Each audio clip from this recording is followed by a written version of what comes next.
Many birds were flying in the bright sky. It was over the Ares Empire. The statue of a bearded man on a horse was located in the center of the city, where many people were wandering. Two guards with spears in their hands walked among the crowded streets and wondered if it was too quiet here. The mustachioed guard asked again calmly. Nobody knows when the revolutionaries will take action again. They are ordinary village bumpkins. What a revolution, what a horror. His partner laughed and agreed that it was indeed true. Things have been pretty quiet lately. Maybe they realized that their little uprising was pointless. The man replied he was right. Probably the Imperial Knights dealt with them. He hopes that everything will remain this way in the future. After some time, a loud sound was heard from a splitting fire torch. A man in armor who stood opposite his subordinates near the table with a map in his hand said, "Tonight they will kill the emperor and destroy the empire. Only in this way is it possible to restore the kingdom." He clenched his hand into a fist and looked at his men, who were reacting to his words with a frown. The blonde guy waved his head, and the head of the coalition turned to the red-haired guy and said that he had the most important task, Logan McLean. He must protect the secret manuscript at all costs. He pursed his lips, after which he answered with confidence that he knew it. When he left the room, his partner caught up with him and said with ridicule that he was still a patriot. He turned around and asked why he thought so. The guy clarified that he was talking about a secret manuscript. Many people sacrificed themselves to obtain and protect it from the Empire. Since the manuscript is under his responsibility, this means that the army of the Empire will first target him. He will be obliged to take risks to fulfill his duty. Logan turned to look at him sharply and answered, "He speaks as if he voluntarily agreed to this." The guy continued to explain that he understood that the point was his fluency in the ancient language, but he didn't even complain, and this is an indicator of patriotism. Logan said that this was enough. With his words, he indirectly insults their other comrades. It's not about patriotism at all, it's about revenge. He was a worthless person. One day he fell from his opponent's weapon, and those around him whispered, "It's simply incredible. Young Mr. Dios Logan lost to his younger brother Ronian. But he only picked up a sword 3 years ago, right?" Ronian looked at him in fear and said his name as he stood over him with a sword. Everyone whispered that he was a genius. But young Mr. Logan has been training to become a knight for 10 years. This fool is the eldest son. The future of the McLean family is quite bleak. The angry man slammed his hand on the table and screamed, "Paralyzing poison." Did he poison his own brother? Has he gone completely crazy, Logan? Logan stood in his office with his gaze downcast, and the king continued to say, "If Ronian does not recover from this then..." But he could not finish this phrase. He clenched his teeth from the piercing horror that he experienced and shouted to him to leave here.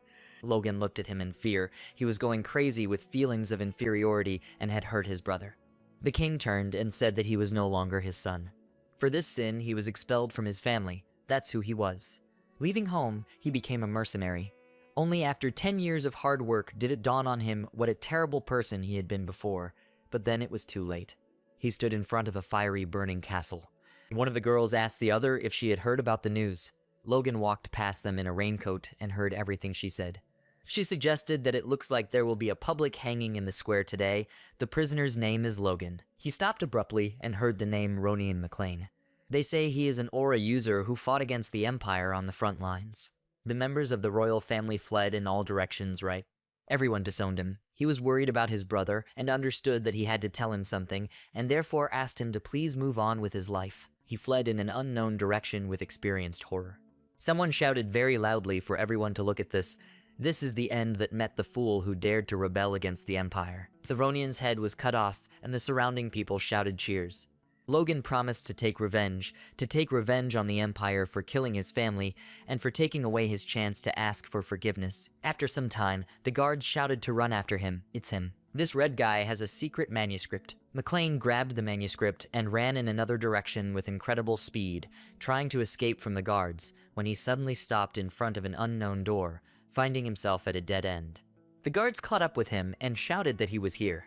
He held his sword in his hands and said that he was dissatisfied with what was happening. The guard who caught up with him shouted at him to die, calling him a rebel. Logan began to defend himself and fight with the guard, when suddenly the end of the enemy's sword was put to his forehead, and he groaned. After a moment, he threw the guard aside with incredible force, and he shouted at him that he was worthless and began to cough loudly. Blood was shed, and the second guard who entered the room shouted at him that he was a terrible person. When he swung his sword towards Logan, he ducked and struck another guard in the stomach, thinking that he had killed another one. When the third one came running and found himself behind him, a moment later he was also destroyed by a sword attack. He understood that he needed to kill more Imperial degenerates. Fury appeared in his eyes, he stopped abruptly and was surrounded by many other guards who shouted that he was here, and they needed to surround him. How dare he steal the Empire's treasure? He should give in and give up the manuscript. He looked around him and wondered if he was destined to die here. After that, a smile appeared on his face and he said out loud, "Then there is simply no choice." He threw the sword on the floor, and in his hand a magical ball of a blue hue appeared, which, when squeezed, turned pink and began to emit a magical glow.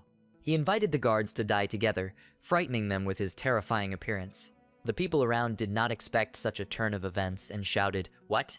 A bright light came from the window of this room onto the street and illuminated the entire area of the kingdom in such a way that even small fragments ended up in the forest, which was located at a fairly distant distance. His life was filled with regrets, and he existed for the sake of revenge. At least it's good that he managed to warm up the Imperial degenerates, but he will not be able to get rid of his biggest regret even after death. He should have asked for forgiveness. Fortunately, if he manages to meet his family in the afterlife, he will be able to apologize to everyone. After some time, he found himself with a bandaged head in an unknown room and clutched the cloth in his hands, groaning loudly. After that, he scratched the back of his head and cried out in pain, due to the fact that his head was pounding from the terrifying sensation. He looked ahead and wondered what was going on. How is this possible if he died? A subordinate approached him and asked, "Young master, is he okay?" He woke up and looked at his subordinate with his mouth open, asking, "Is this Rick?" He answered, "That's right, he is his main servant." How is he feeling? Logan couldn't understand what was happening because Rick died 30 years ago, and he asked him why he was alive. Rick was horrified by the question asked and jumped up in fright, after which he screamed, "It looks like his head was seriously injured." He began to run in an unknown direction and shout that he needed to call the maid's doctor and hurry to do it immediately. She answered, "Okay." Logan looked the other way through the window from her room and saw fighting knights, on whose shields certain drawings were depicted. These were the emblems of his house that ended up everywhere. Is he dreaming about this? At that moment, Ronian entered his room, addressed him as a brother, and asked if he was okay. Logan was stunned by what he heard and realized that this voice was Ronian. He entered his room and came closer, looking to the side with a sad look, after which he took his hand into a fist and Logan realized that he remembered this moment. They looked at each other in bewilderment, and Logan realized that this happened after their first duel. He lost to his brother, and when he came to visit him, Logan threw a pillow at him and shouted to get away from him with incredible rage, pointing his finger at him and shouting that he was just the offspring of his father's mistress. He looked at him with a feeling of grief. Despite all the insults, Ronian got used to following him everywhere, but after that day he stopped coming. Logan grabbed his head and groaned, and Ronian screamed his name in fear. Rick came to them and said that his master needed rest, so he asked Ronian to return to his place. He answered that everything was fine, and Rick looked at him in surprise and asked again, "Sir?" Logan asked Ronian to come closer to him with a smile on his face. Ronian walked up to him with embarrassment and surprise, while Rick looked around questioningly and scratched his head in bewilderment. Ronian apologized to him and said that he should have been more careful. He replied that everything was fine, and he shouldn't apologize. He didn't do anything wrong. It was he who should apologize. But at the last word, his lips trembled, and he completely trembled and grabbed his face, and Ronian looked at him in fear and asked Logan, "But what's the matter?"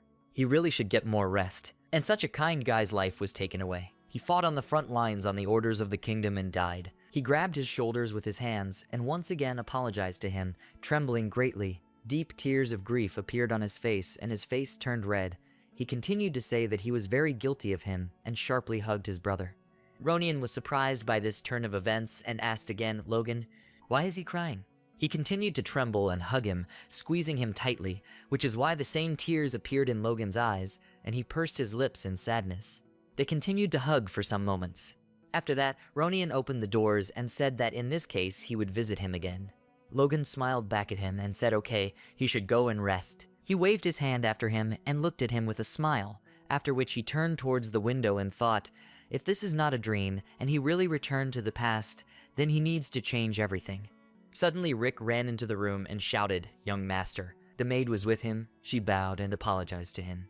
He looked at her questioningly and asked why. Rick began to justify her and said, "Nothing." Maria interrupted his rest because he forgot to warn her. But in fact, it looks like she mixed up the rooms.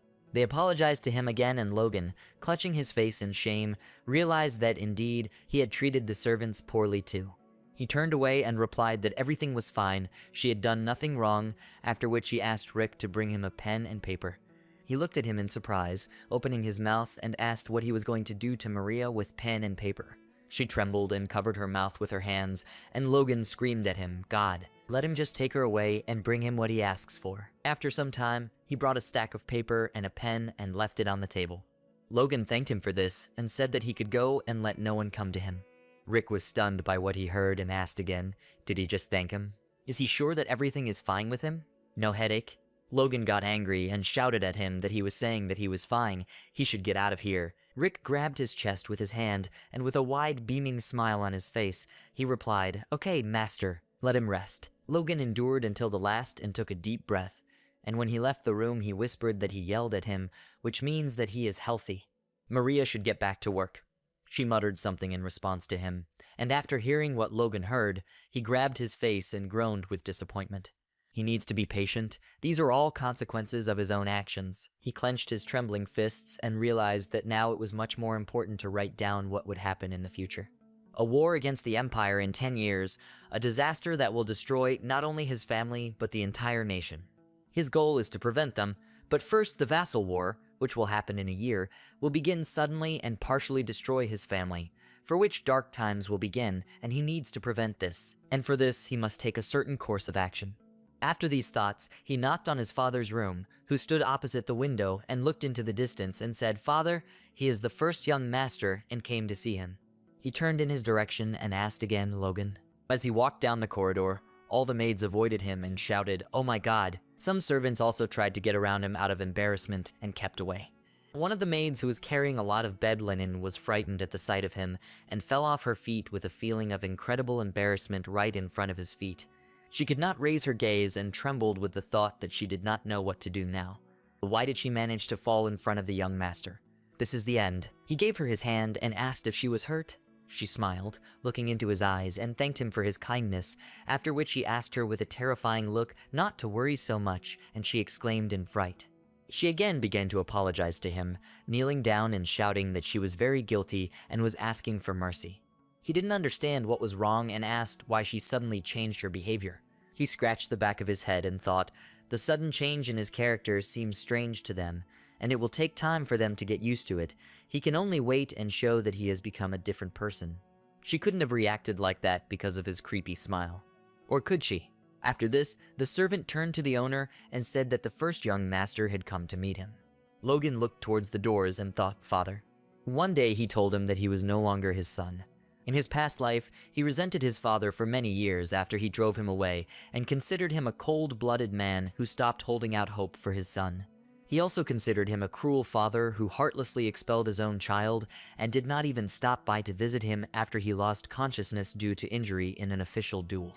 How stupid he was to think of him like that before. Having to drive away your own son would break any parent's heart. He entered the office and greeted his father, saying that it was him, Logan.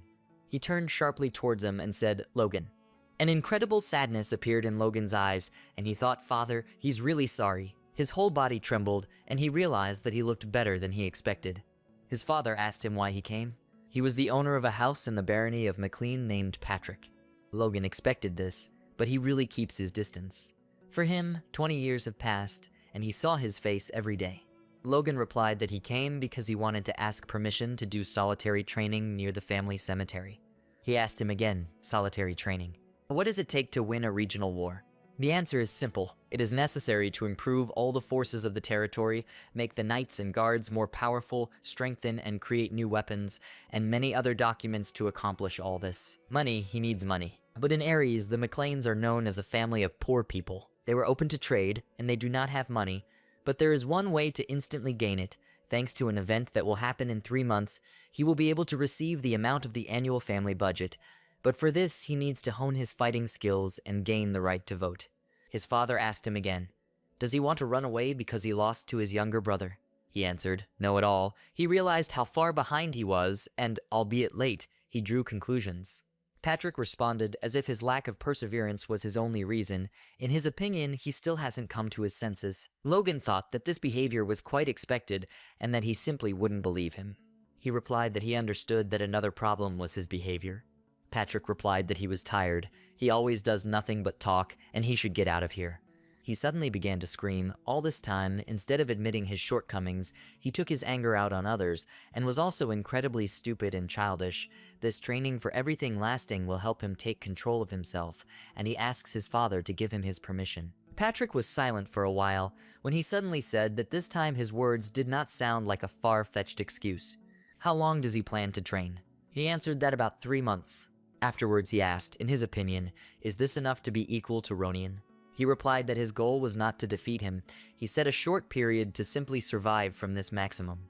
Patrick replied that he had indeed changed a little, and that it was good. In that case, he allowed it.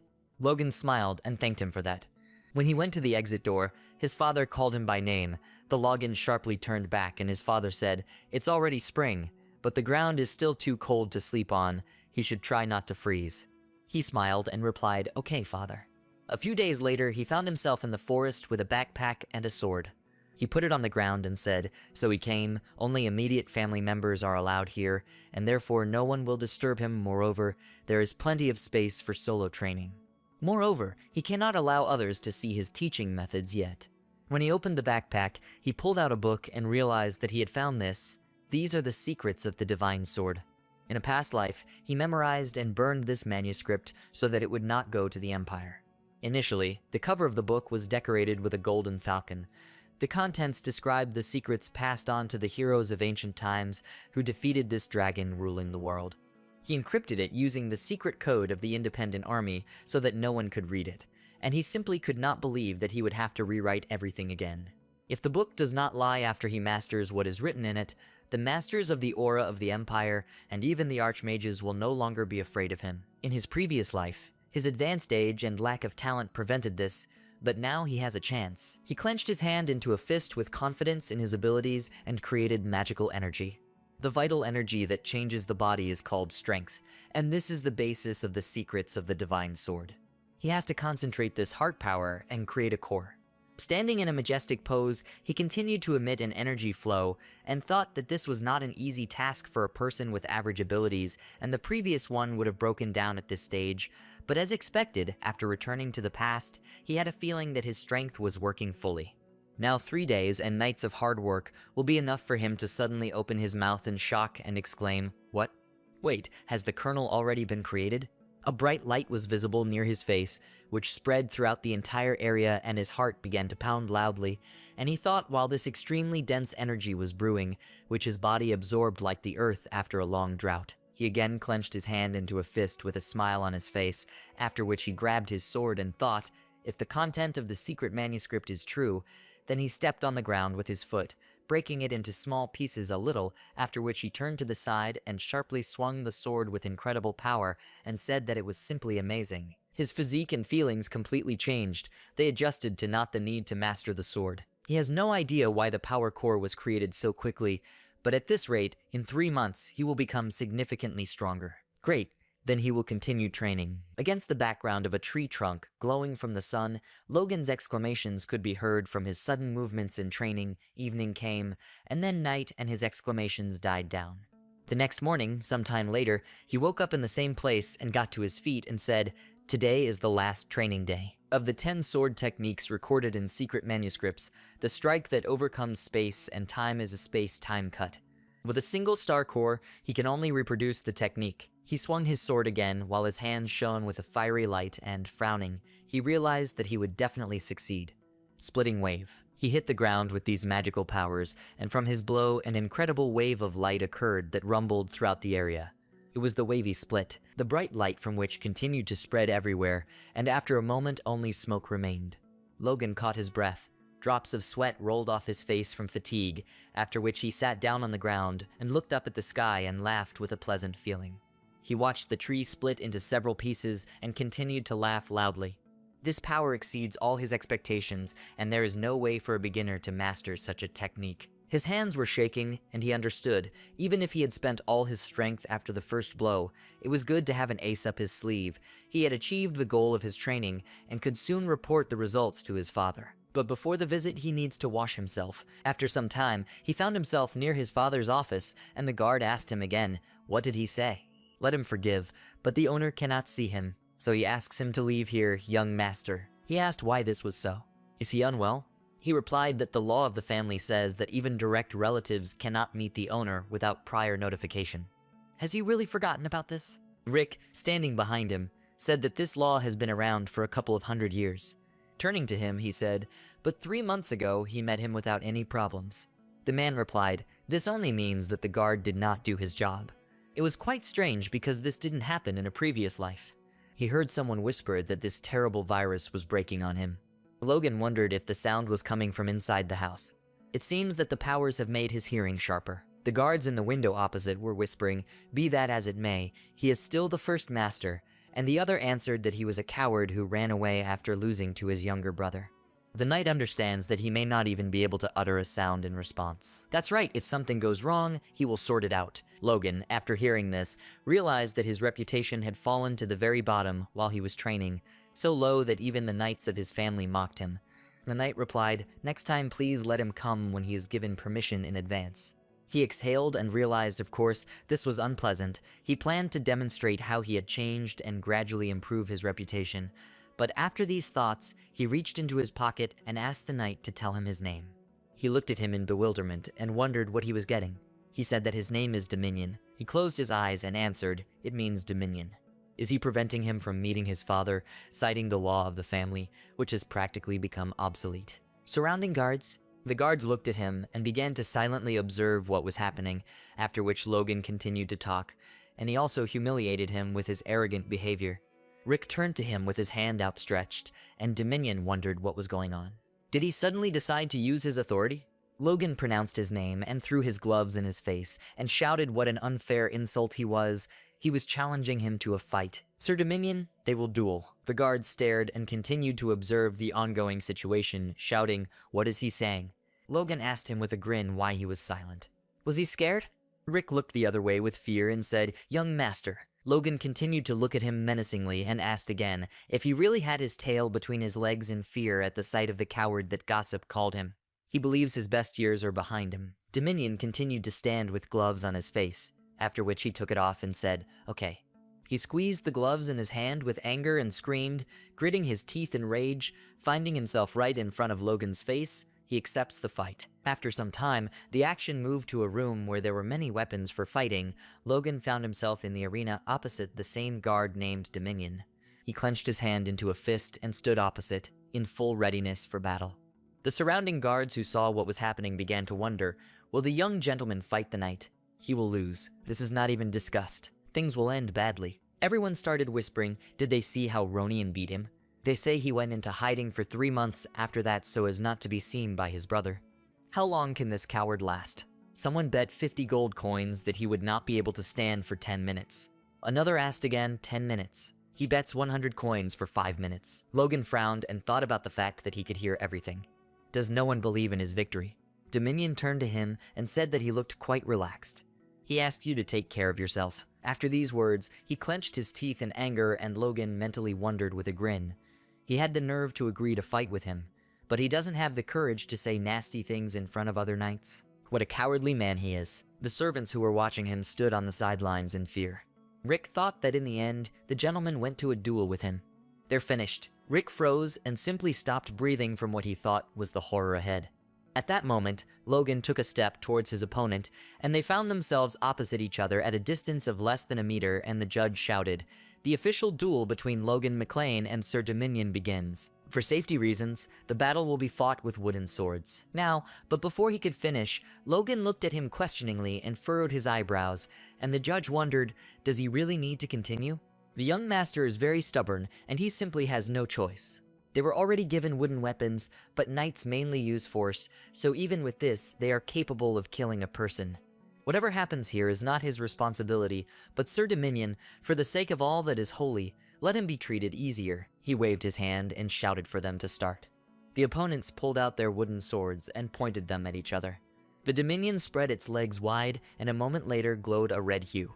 People around began to ask with a smile, is Sir Dominion going to use force against an ordinary person?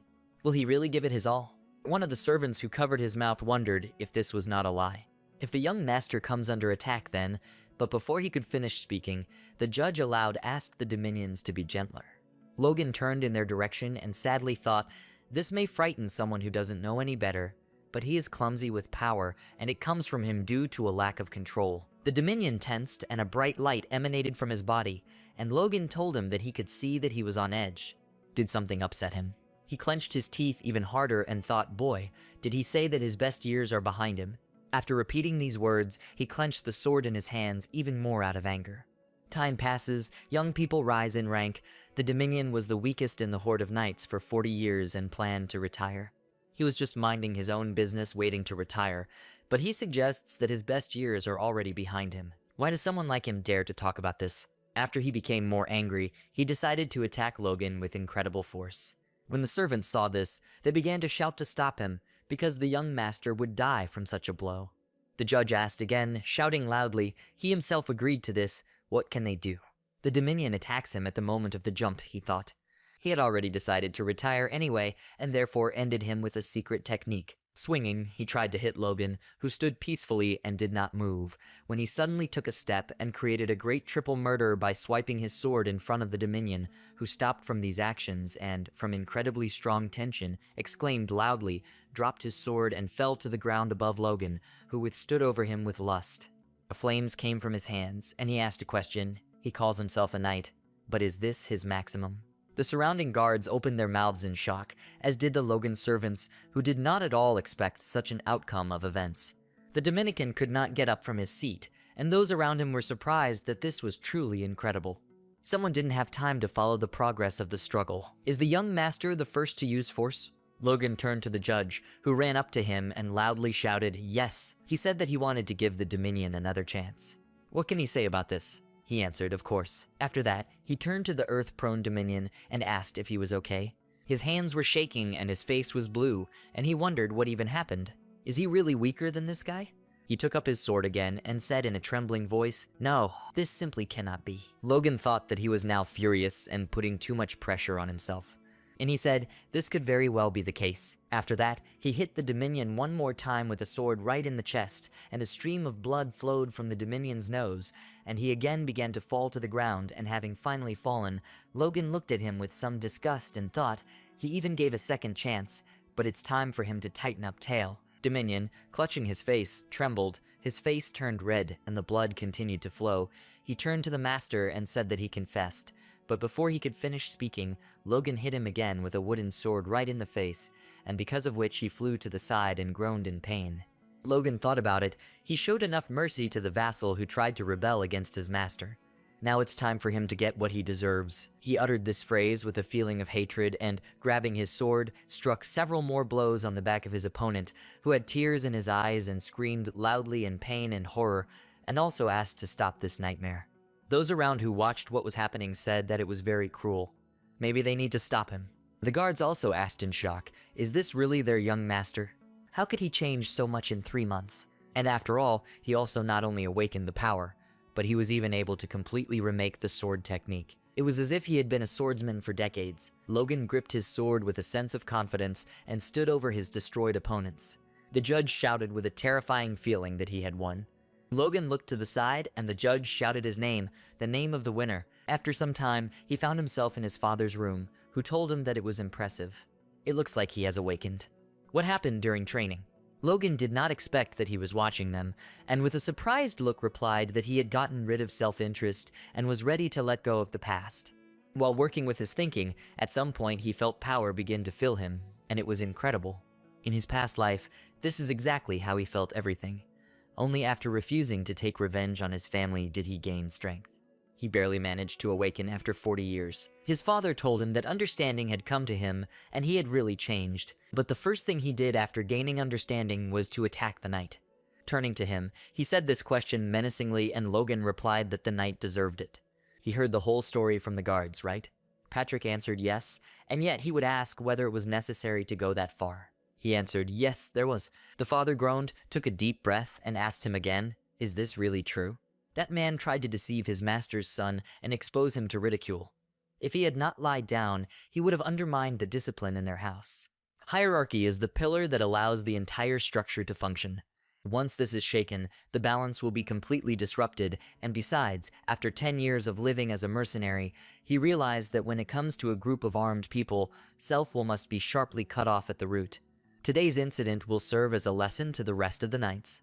The father replied, "The Dominion definitely made a big mistake in his actions. He forgot his duties and tried to fool him, but he greatly overdid it. He should control himself." Logan wondered in surprise whether his father had really forgiven him so easily. He remained silent, and Patrick asked him loudly, "What is it? Does he want to be punished?" Logan spread his hands, and with a smile on his face replied that this was not so at all, after which Patrick said that he did not consider his action to be correct, and he should not make such a mistake again. He shouldn't do anything like that without his permission. He still hasn't officially received his rank. Logan replied that he would remember this, and Patrick spoke, and he also had to learn something. Logan looked at him questioningly, and his father continued to say, "His fiancée Rena will visit them soon." Logan was dumbfounded when he heard her name, and, taking a deep breath and trembling, thought, "Finally she will come, his cash cow." She got out of the carriage after a while, and found herself near their castle. The servants reported that Mistress Rena Wolves had arrived to them. She walked onto the carpet, and continued to approach a certain room, while the surrounding servants looked at her with their mouths closed in embarrassment. She looked incredibly good, and one of the guards said that the young master was very lucky to have her. She greeted Lord McLean and said that they had not seen each other for a long time. She was wearing a long, impressive blonde dress, and her hair was incredibly full and a cool blonde color. She also wore a lot of jewelry that adorned her assets, and she asked with a smile on her face, was he doing well?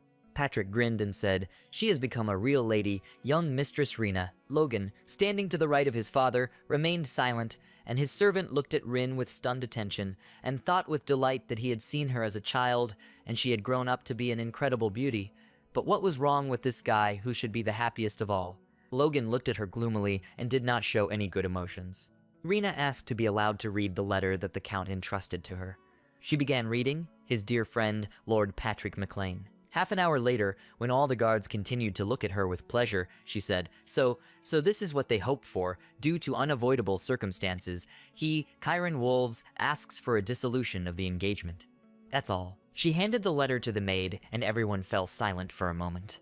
Logan, without experiencing any emotions, thought about the fact that he was beating around the bush, but in fact he meant that Kyron Wolves thought that Patrick would become an aura user, but he has been at the level of a high-ranking knight for 20 years, and to be honest, his son is even worse.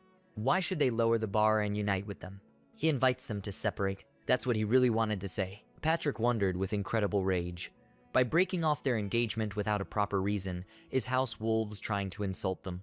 The surrounding guards fell silent, and drops of sweat began to flow from their faces. Rena blushed and shouted, "What is he saying, Lord?" She guessed that he would regard it this way, and therefore asked him to allow her to personally deliver the message to settle any misunderstanding. Memories of how she lived with them for a whole year as a child still clings to her memory. The moments created with young Mr. Bros Logan in this beautiful and serene place were treasured by her young mind. She has no desire to forget them, but she is connected to her family, and therefore is obliged to follow all instructions. She thought it best to personally apologize to him and young Master Logan. The surrounding maids listened to her speech with tears in their eyes and said, "God, her heart is as beautiful as her appearance." Logan's face darkened, and he thought, "This is just a curse." The queen asked, "So what is the reason, Lady Rena?" "I'd love to hear about these inevitable circumstances." Tears appeared in her eyes, and Logan began to think Marion Kairos, his stepmother and biological mother Ronian. She has long considered him an enemy because of the issue of succession, and therefore, as it seemed to him, she would not interfere in this. But the honor of the family is a completely different matter. Ryan bowed and apologized again, because she couldn't tell them anything because she didn't know the reason. Marion asked again, she doesn't know the details regarding her marriage. Rena replied that she was destined to marry and become part of another family. Her father does not discuss important decisions with her. Marion answered, "It turns out she came to talk about the termination of the engagement without giving a reason. She thinks this is how they need to perceive it." Ryan got a little angry and answered her in return, "The Wolves' house intends to pay 3 million gold coins as compensation." Suddenly came the voice of the McLean House finance manager, Dwayne Filsner, 3 million. Logan McLean at that moment thought with a satisfied grin, great, now it will be very good if he can get this money. But his thoughts were interrupted by the angry voice of Patrick McLean, how dare they. The knights heard him and immediately whispered in fear, he is too strong. Rena Wolves was scared because suddenly a guy in armor with long hair and a ponytail appeared in front of her and asked her to stand behind him. Then he addressed all three on the balcony and announced, he, Rockfern, Knight of the House Wolves, calls on the Lord. He also asks him to calm down and continue the conversation. But Patrick smugly asks him if he is such a high-ranking knight. Impressive for his age. He further added ominously that it seemed to him that wounding the rising star of the House of Wolves would serve as a fair exchange for humiliating the dignity of the House of McLean. Rockfern listens intently, but then, closing his eyes, he swallows hard. Then he still manages to cope with the situation, and in a calm voice he again addresses Patrick McLean. The head of their house calls the Lord a man of honor. He also said that the Lord would not persecute a young girl and a junior knight. Rena behind him adds that they are not trying to buy honor with money. She asks to be accepted as a sign of a sincere attempt to maintain the friendship between their houses, despite the impending public criticism due to inevitable circumstances. Patrick with low teeth understands that if he continues to push, he will become a dishonest person. Is this what he was trying to achieve by sending 2 children here? Chiron Wolves. Further, he still announces that the guest remains a guest, even when bringing bad news. The McLean house will not oppress them.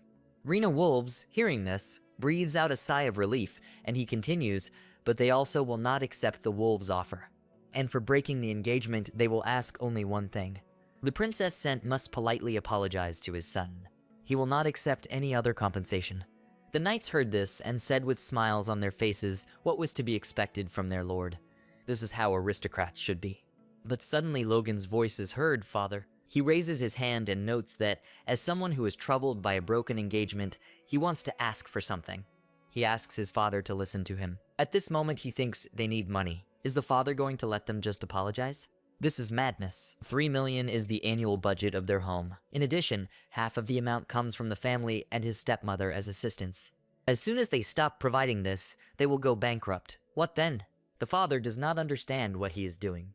They are obliged to get these 3 million at any cost. Further, turning to Patrick, he announces that he would like to accept the offer of the Wolves' house. When he hears this, he wonders what. Does he want to make him go back on his own words? Logan McLean frowns and sighs heavily, gritting his teeth. Further, pressing his left hand to his chest, from which a glow appears, he understands that this is a lot of pressure. Although without an aura, this guy is a high-ranking knight. It's a pity that compared to others, this is a trifle. If he couldn't get everything sorted out now, he'd never move forward. Patrick McLean, turning completely to him, tries to convince him that their house is not so poor that they should give up honor for money. Then Logan takes a deep breath again and exclaims loudly, "No, just like that." Patrick still can't believe what he heard, and so he screams, "What?" Logan, plucking up his courage, announces that right now they owe the bank 3 million. The annual interest is 150,000, right? Without Chiron's support, they will become bankrupt and a great house of the poor. They will end. Patrick McLean and Margin Quiros, listening to him, are horrified. Logan, vividly imagining this whole scene in his head, notes with pleasure that he would like to say so, but since this is an official meeting, he will have to restrain himself. Therefore, he answers more softly that the reason why they should accept these 3 million is precisely an honor. Patrick, having heard this, still clarifies with disbelief, so for this reason his son wants him to renounce his own words. Logan McLean confirms this, he is sorry, but the Wolves' house is superior to theirs, and the Earl also rules the East. And although his forces are located there, they do not serve him. Whispers begin again among the knights and servants, but he continues, he is afraid that a simple apology will lead to the spread of rumors that they are trying to please the Wolves family. Rena Wolves tries to convince him that her family is reasonable. They have great respect for the honor of the House of McLean. But Logan tells her the exact opposite. He didn't come to break the engagement, continuing to talk about reasonableness. The princess should not be made a laughingstock. In his past life, he believed that Rena was sincerely upset about the inevitable breakup, but before that happened, he remembers something. She, standing in a large and bright room with her back to him, thanked him for coming. Today they are breaking up, but she expects to create last memories with him. Logan McLean, with a sad look on his face, tries to somehow convince her and desperately says, "Rena Wolves." He remembered that his life as a young lord had been ruined, and the decision to risk everything for the woman he loved by escaping seemed to him the best. Then he timidly suggested to her that maybe they should run away tonight. But he did not have time to finish speaking completely when she suddenly turned to him and took out a dagger from under the hem of her dress. Logan, seeing this, asked in confusion, "What is this?" But the very next moment Rina threw the weapon straight at him. He, although feeling bewildered, quickly reacted and, drawing his sword, repelled the attack. It seemed to her that this was not enough, and so she, tearing the sleeves of her dress, said mockingly, "Logan thinks that someone like him can be with her. He should already understand where his place is and get away." He lost to the boy. Why does he even need a sword? He made her task easier, and she is grateful to him for that. He tried to reason with her and did not bother asking questions. What was she talking about? But Rena Wolves suddenly screamed loudly, and the next moment Rockfern ran into the room shouting, "Princess." She began to lie without any shame. Logan suddenly became aggressive. When he heard her lie, he realized that she had caught him. He was guilty of many misdeeds, and his family no longer trusted him. As a result, the McLeans had to apologize to the Wolves and pay huge compensation. Now, smiling creepily, he mentally turns to Rena Wolves. Because of a crazy person like her, he could no longer trust women. He is sure that this time she planned to profit and run away, having achieved a break in the engagement. What a pity that now nothing will work out for her. At first, Logan planned to change his reputation within the family.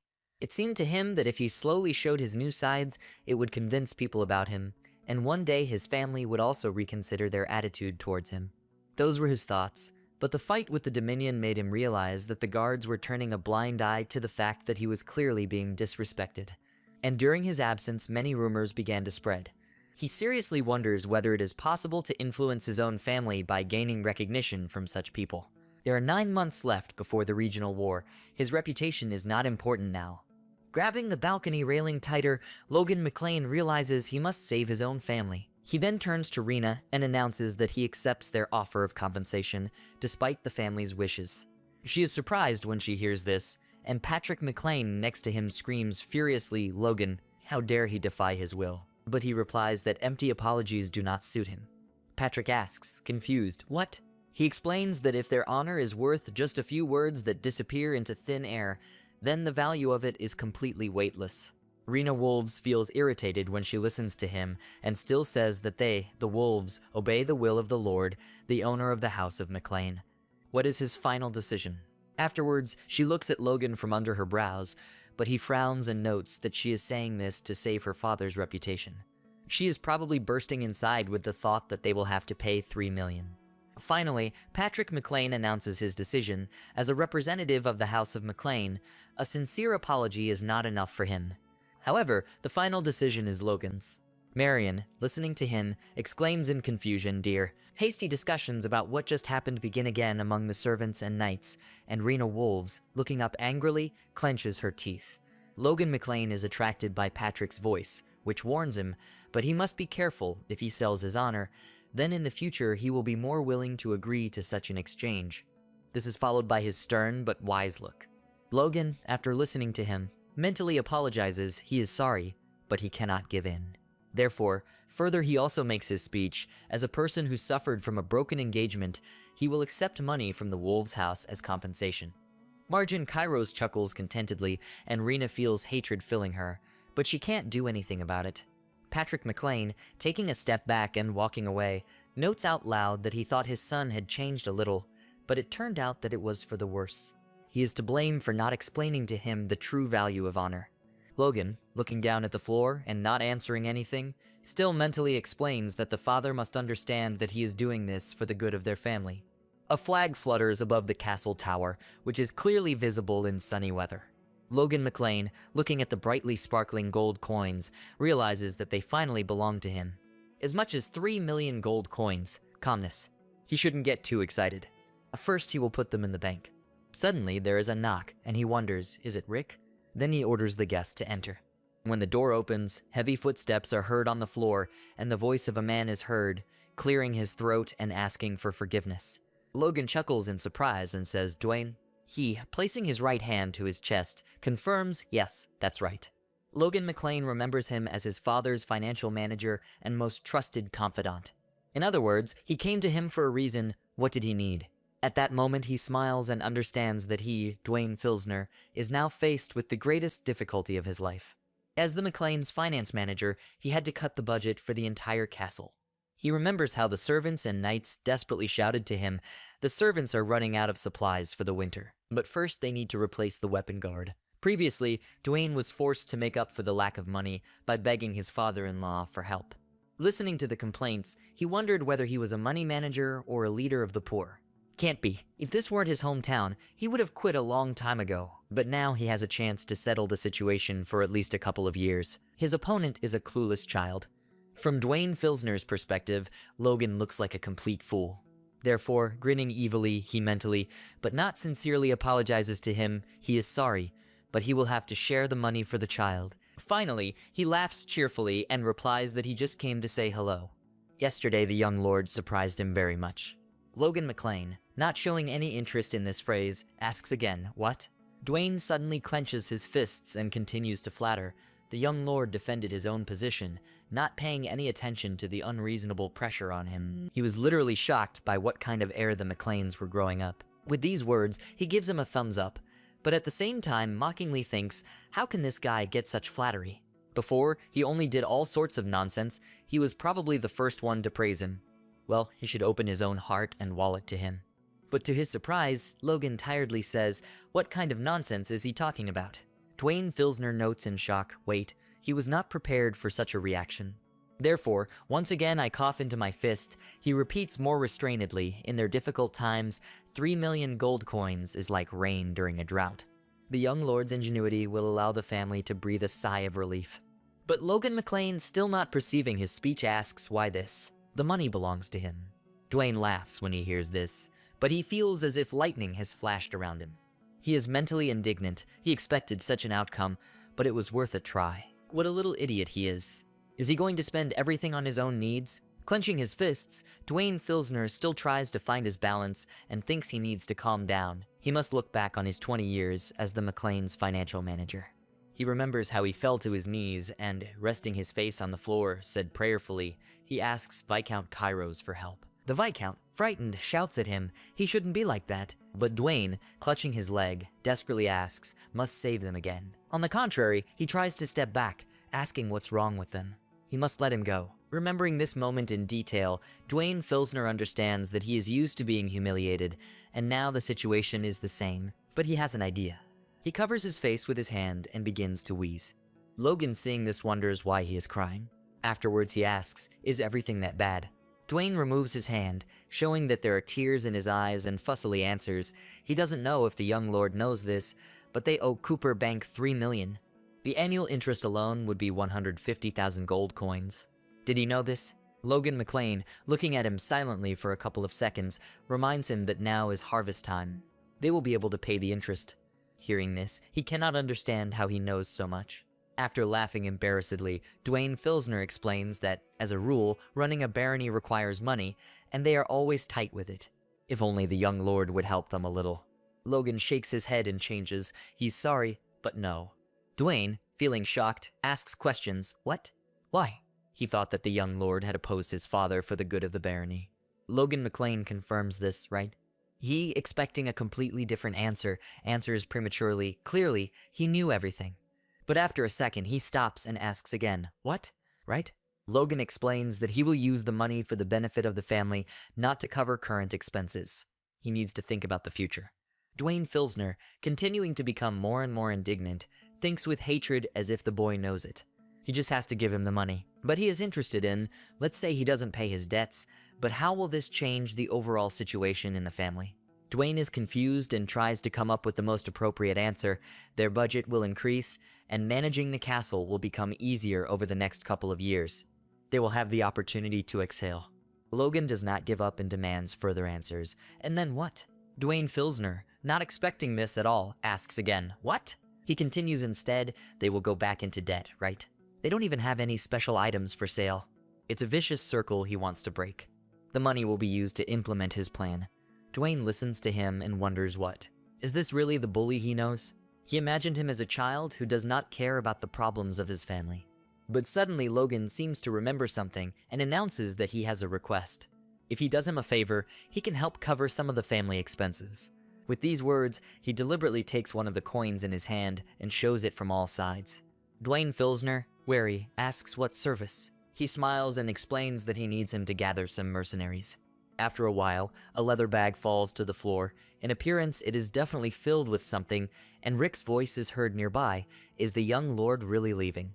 Logan McClane, donning knight's armor, confirms this, yes. He wonders in confusion, but what is happening to him? He returned from solo training not long ago. Logan thoughtfully but seriously replies that he has to earn money.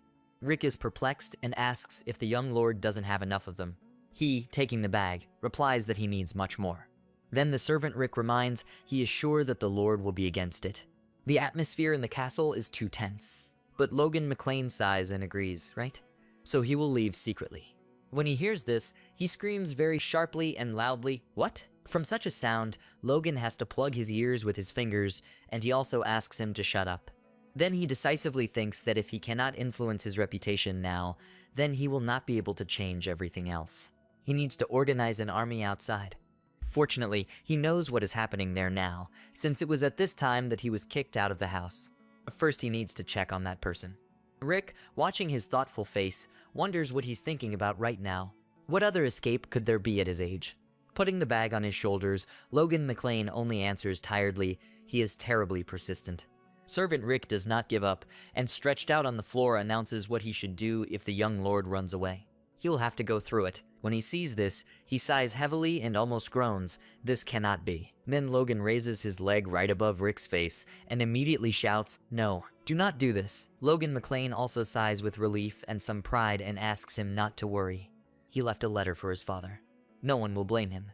Rick, rising and sitting on the floor, still as if not realizing what had happened, clarifies what the young lord wrote.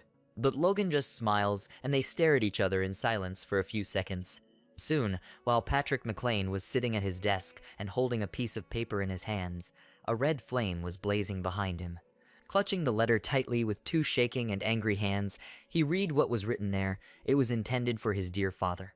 The breaking of the engagement broke his heart. He decided to go away for a while and will be back soon. Logan. Then only Patrick's furious scream is heard, which is heard throughout the castle. Logan, Rick, all this time standing right in front of him, almost crying, mentally prayed to him, the madman must come back. Even 200 years ago, the house of McClane was not in such a position as it is now. A huge and extensive plunder, stretching from the neighboring Viscondom of Thesron to the Visconses of Sylvanus, Purina, and the plains of Befrons, was revered as the ruler and master of the southern part of the Kingdom of Grandia. But the ineffectual reign of 3 generations before the present lord, Patrick McClane, resulted in his family's demotion in rank and greatly diminishing the territories they controlled. The vast grain estates that had once been called the McClane Plains were handed over to a powerful vassal, and the fertile lands were divided among various landowners. The place the McClanes ended up in was brutal, dry land near the southern mountains. Logan McClane, equipped with already dirty armor, confidently steps forward and at the same time reflects. There are no worthwhile regional products there, as well as copper mines characteristic of the mountainous area. In such conditions, even if they win the regional war, they will have to forever turn to the Kairos for help. It will take a lot of money to break the vicious circle. Much more than 3 million. Here, in the greatest trading city of the Kingdom of Grandia, Kale, there is someone who can give them to him. When he walks down the street, with stalls with goods lined up in a row, the merchants rush to lure him with loud cries, rings with precious stones from the Empire, 10 gold coins. This shield is popular in the north, a fresh southern fruit. But Logan, as if not hearing them at all, continues to think that the road to here reminded him of how far away the McClanes were located. If he's not mistaken, this man spent his youth in Kyle. Residents say that Philip Cloud's golden beetle lives somewhere here. The Ares Empire is the strongest nation on the continent, a powerful centralized government that operates on a merit system. Regardless of gender or age, a person with talent can succeed here and enjoy power and wealth. Even foreigners have this right. An excellent example of this is Philip from the Kingdom of Grandia. He is one of the richest merchants influencing the empire and the greatest military merchant who is considered a traitor to the Kingdom of Grandia. However, in reality, despite his nickname of the Gold Beetle, he supports his fellow countrymen and uses money and power to make the Grandian a sovereign state. Logan McClane suddenly stops and looks ahead and makes a mental note, and this person is that guy over there. Ahead, he sees a sad guy with dark hair and glasses sitting on the ground. Tears run down his face as he shakes and plaintively says, "How could the scoundrels deceive him like that? What does he have to live on now? This can't be." Then he grabs his head and sighs heavily. Logan, continuing to look at him, remembers that he heard that his business went bankrupt due to deception. Sad, however, the sight. When he comes closer, the guy desperately asks out loud, maybe he should just die. To get his attention, Logan McLean has to cough a little and say he's sorry. Is he Philip Cloud? He timidly answers, yes, well who? Looking at Logan for a few seconds, Philip notices red hair and eyes, a strong-willed look. Logan McLean says smiling, it's good that he found him. Do we have time to talk? But Philip, slowly moving back, wonders who he is. Do they know each other? In Logan's gaze, he immediately saw what he had encountered many times as a businessman. Greed. He begins to tremble even more violently again and thinks, judging by the time when this guy approached him and his old armor, this is probably a mercenary. Maybe that's what he thought it was. Logan McLean tries to tell him something, but Philip Cloud suddenly starts yelling that now is not the time to pay off the debt. He will receive the proceeds from the sale of commercial property in 3 days, then the mercenary should come. Logan, with a friendly expression on his face, tries to explain to him that he did not come to collect a debt. But Philip, completely unable to hear what he is talking about, repeats he said that he has not yet received the proceeds. He must go. From the outside, this scene looked funny, while Logan McLean silently watched as Philip Cloud stomped his feet, terribly angry. When his strength runs out, he finally says he asks him to leave. Finally, Logan tries to explain everything again. Philip should stop and erase, meaning he should calm down. He didn't come for money, he wants to invest. Philip Cloud, hearing this, repeats in confusion, should he invest? Into it, Logan McLean boldly confirms, yes. Then he thinks, so this guy appeared not long ago.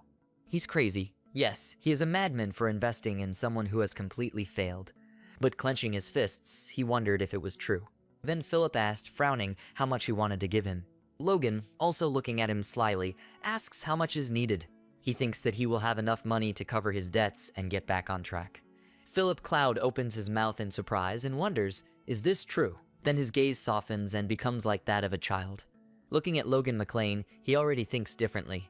If you look closely, his armor is very dirty. Did he come from far away? But just at this moment, a large piece of dirt falls away from it, revealing the coat of arms. Then Philip purses his lips, but Logan, not noticing this, continues with a smile. And so, how much does he need? He will try to help. As soon as Philip Cloud hears these words, he begins to tremble again, and he says indignantly, he's a little bastard. Logan McLean, as if he had heard him poorly, asks again with a wide smile, what? Philip, looking up at him and pointing his finger, angrily says, if he wanted to deceive him, he should have prepared better. He is the same as the others. He is not an investor. This symbol of the southeastern barony of the McLeans, right? They are a poor family who asks their own dough for help. What other investment is there when its owner is unable to pay off his debts? If he is caught pretending to be a nobleman, he will lose his head. Then he turns away and sobs in a trembling voice, saying that the guy ran into the wrong guy. But the very next moment, turning to him again, Philip Cloud, with tears in his eyes, announces that he is completely bankrupt. Did the guy understand this? Logan only purses his lips in displeasure and mentally notes that even when he found himself at the very bottom, he did not lose his insight, as one would expect from a future tycoon. How can he calm him down? At this time, Philip is screaming bitterly. He doesn't even have money for food. But then suddenly an idea comes to Logan McLean, and he asks Philip Cloud for attention.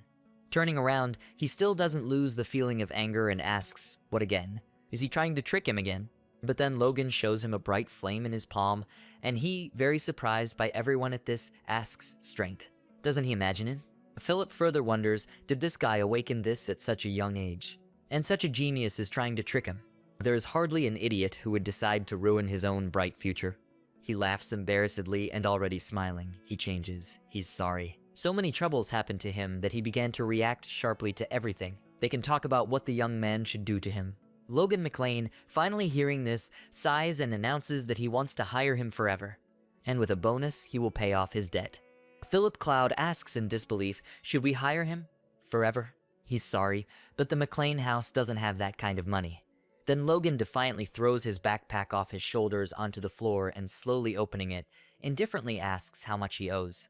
Philip, a little confused, replies that about 250,000. He boldly replies that he will give the entire amount and will pay the same amount for it. Although no, it will add 50,000 on top. In the next moment, Philip Cloud has to squint his eyes, and at the same time he wonders, is this the light? Logan, finally opening his backpack, filled to the brim with gold coins, wonders if 300,000 will suit him. A total of 550,000 gold coins. He will pay everything at once. Philip even blushes with confusion, and in his eyes, Logan McLean acquires wings. Then he wonders, is this man an angel? Soon a drop of blood from a finger drips onto the corner of a sheet with voluminous text, and Philip Cloud hands it to Logan. A witch in a pointed hat with white hair clapping her hands announces, "Great, contract signed." Now, if a subordinate, represented by Philip, tries to deliberately harm the owner, he will feel monstrous pain, as if his soul is being torn apart. If he is not satisfied with this, then he must awaken the power and become at least a high-ranking knight, or pay a can of the fourth circle and above to lift the curse. Philip Cloud listens to this and gets a little nervous.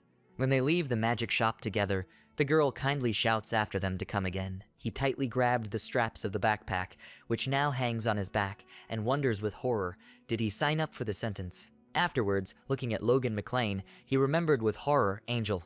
No, really, it was just a fever. This guy drew up an expensive magical contract to make him his own slave. But for the cost of this one could buy 30 slaves.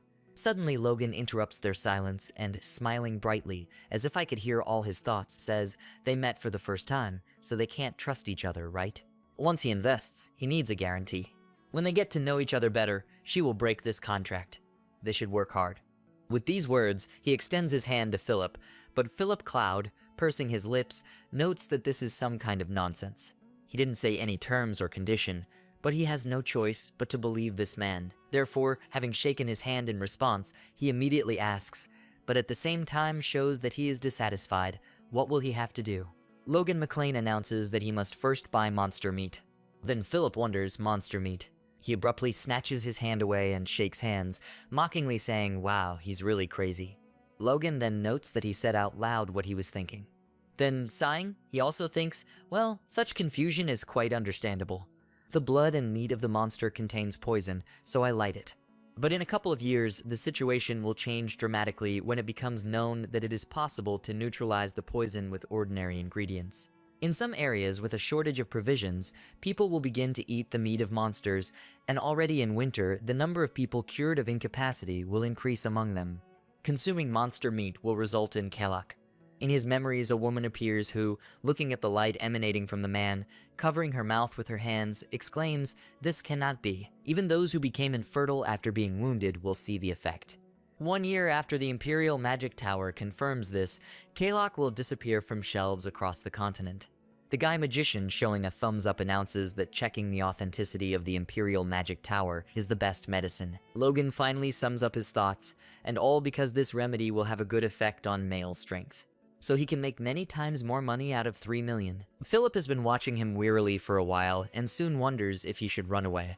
Soon the extremely surprised voice of Philip Crowd is heard. 1 million. Has he gone crazy? Who would buy 1 million for monster meat?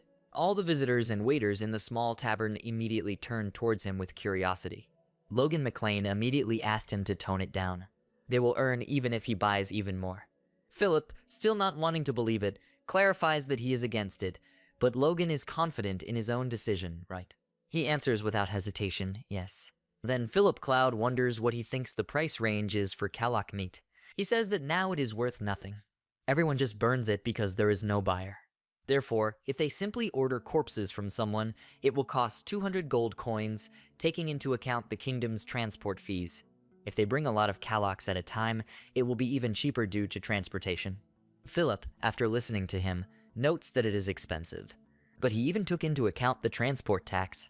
Logan frowns and clarifies, is this a mistake? But he also thoughtfully explains, no, he's probably determined the price, but with a budget of 1 million, he plans to hire a guild for the hunt and then buy back the catch. Logan McLean, picking up a wooden mug and holding up this cardboard, still doesn't understand what he's leading to, confirms this, yes, what's wrong?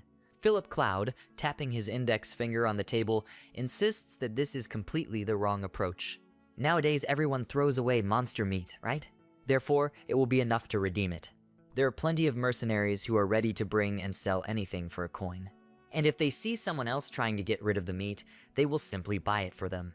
He is sure that if he just asks, they will bring all the meat in the kingdom to his feet, and also cut up meat. After listening to him, Logan realizes with horror that he has already repaid all the costs for him.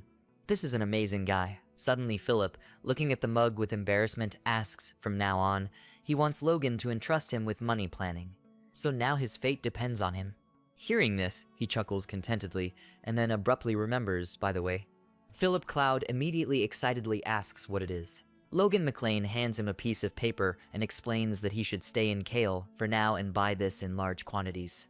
He takes it in his hands and reads it out loud. Cartridges made from ironwood growing in the southern mountains of the Empire, springs and glue. Does he want to sell toys? Logan, with a sly smile on his face, mysteriously replies that it will be something better. At the same moment, he mentally notes that for now he cannot tell him that all this is raw material for weapons of war. In a past life, weapons made from these materials were used to invade the kingdom of Grandia, and even pitiful soldiers with the help of this were able to keep the night under control. He entrusted Dwayne with recruiting mercenaries to whom he would give these weapons so that they would gain an advantage in the regional war. But first he needs to find a craftsman who will make it, and a designer who will teach them how to handle it. 2 days later in the city of mercenaries, Haron, and a rank mercenary Kaiselan, leaning against the wall of the building, asks again, does he want to hire him as an instructor? He's sorry, but he's never done anything like this before.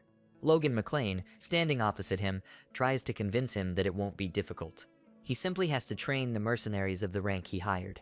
Kaiselan, scratching the back of his head in thought, explains that he doesn't know what they told him, but he only supervised a couple of children. A young person should better turn to professional teachers. Logan, looking him straight in the eyes with a kind grin, wonders if there could be any rumors here. He worked with him in a past life, so he knows everything personally.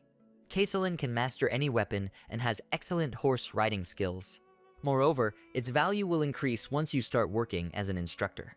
After all, the mercenary squad he raised after he was seriously wounded, and his skill after retirement, cannot be compared with anything. But right now he doesn't seem to be in the best of spirits. It's worth offering him money. So afterwards he boldly announces that he will pay 4,000 gold coins for it. When Kaiselan hears such an amount, he freezes in place and purses his lips and thinks, a rank of mercenary can earn 2,000 for a maximum of a month of work, and this guy offers him twice as much, so that he can't fall for it. Stretching his hand, palm forward, and shaking his head, he repeats that he has never worked as an instructor. Then Logan asks again, is this not enough? Then 6,000. Kaiselan, starting to get nervous and breathe heavily, tries to come up with the most plausible refusal. He prefers a task where he needs to fight. Logan McLean, not intending to give up, crosses his arms and closes his eyes and says, really? It looks like he has no choice. 7,000. When he hears such a number, his ears involuntarily twitch, and he hits the stone wall with all his might and screams, the guy can't hear him. He reads that money can buy anything. But Logan perceives these words differently and briefly says 8,000. Kaiselan immediately changes his mood and happily smiles and exclaims they have the same views. He thanks his employer in advance. When Logan McLean watches him bow, he mentally rejoices Kaiselan is hired. Soon, when they were slowly walking through the streets of the city, after listening to the whole long story, he summed it up like this. This means his employer is the first and young lord of the house of Baron McLean. But Logan clarifies, isn't he curious why he took a mercenary from the feudal city of McLean? Kaiselan jokingly replies, why is there any interest if he pays decently? Logan, hearing this phrase, thinks rather, this is a good answer. Afterwards he notes that he has a clear mind. But suddenly they stop when they hear a hated man screaming nearby. The freaks must be faster. If they are late, he will kill them all. A man swings his whip and hits the people in front. Their clothes are dirty and torn, and shackles with metal balls tied to them prevent them from walking calmly. Kaiselan turns to Logan McLean and notes that he must know that Haran is called a city of mercenaries and slaves. Ahead they will meet similar ones more often, because there is a slave market further away. He sadly replies that he already knows that. He is going to go there to buy one slave. Along the road, on which there are tents on both sides, there are people in cages nearby, and their hands are shackled with wooden shackles. Logan heads to one of the owners, who, noticing him, contemptuously thinks, I'm a clueless hillbilly. But at the same time, he asks the young lord to come here with a smile. He should come just for a second. He can offer him slaves at the cheapest price. But the blonde doesn't have time to agree on everything. When suddenly he sees Kaisalon passing by, he gasps in fear and falling to his knees asks the question, why is he here? Logan McLean, noticing this reaction, understands with pleasure that he is now calmer. He hired this guy for a reason. Having walked a little further forward, he stops near a large tent and, looking around, notes that there are much more guards here. It looks like this is the same place.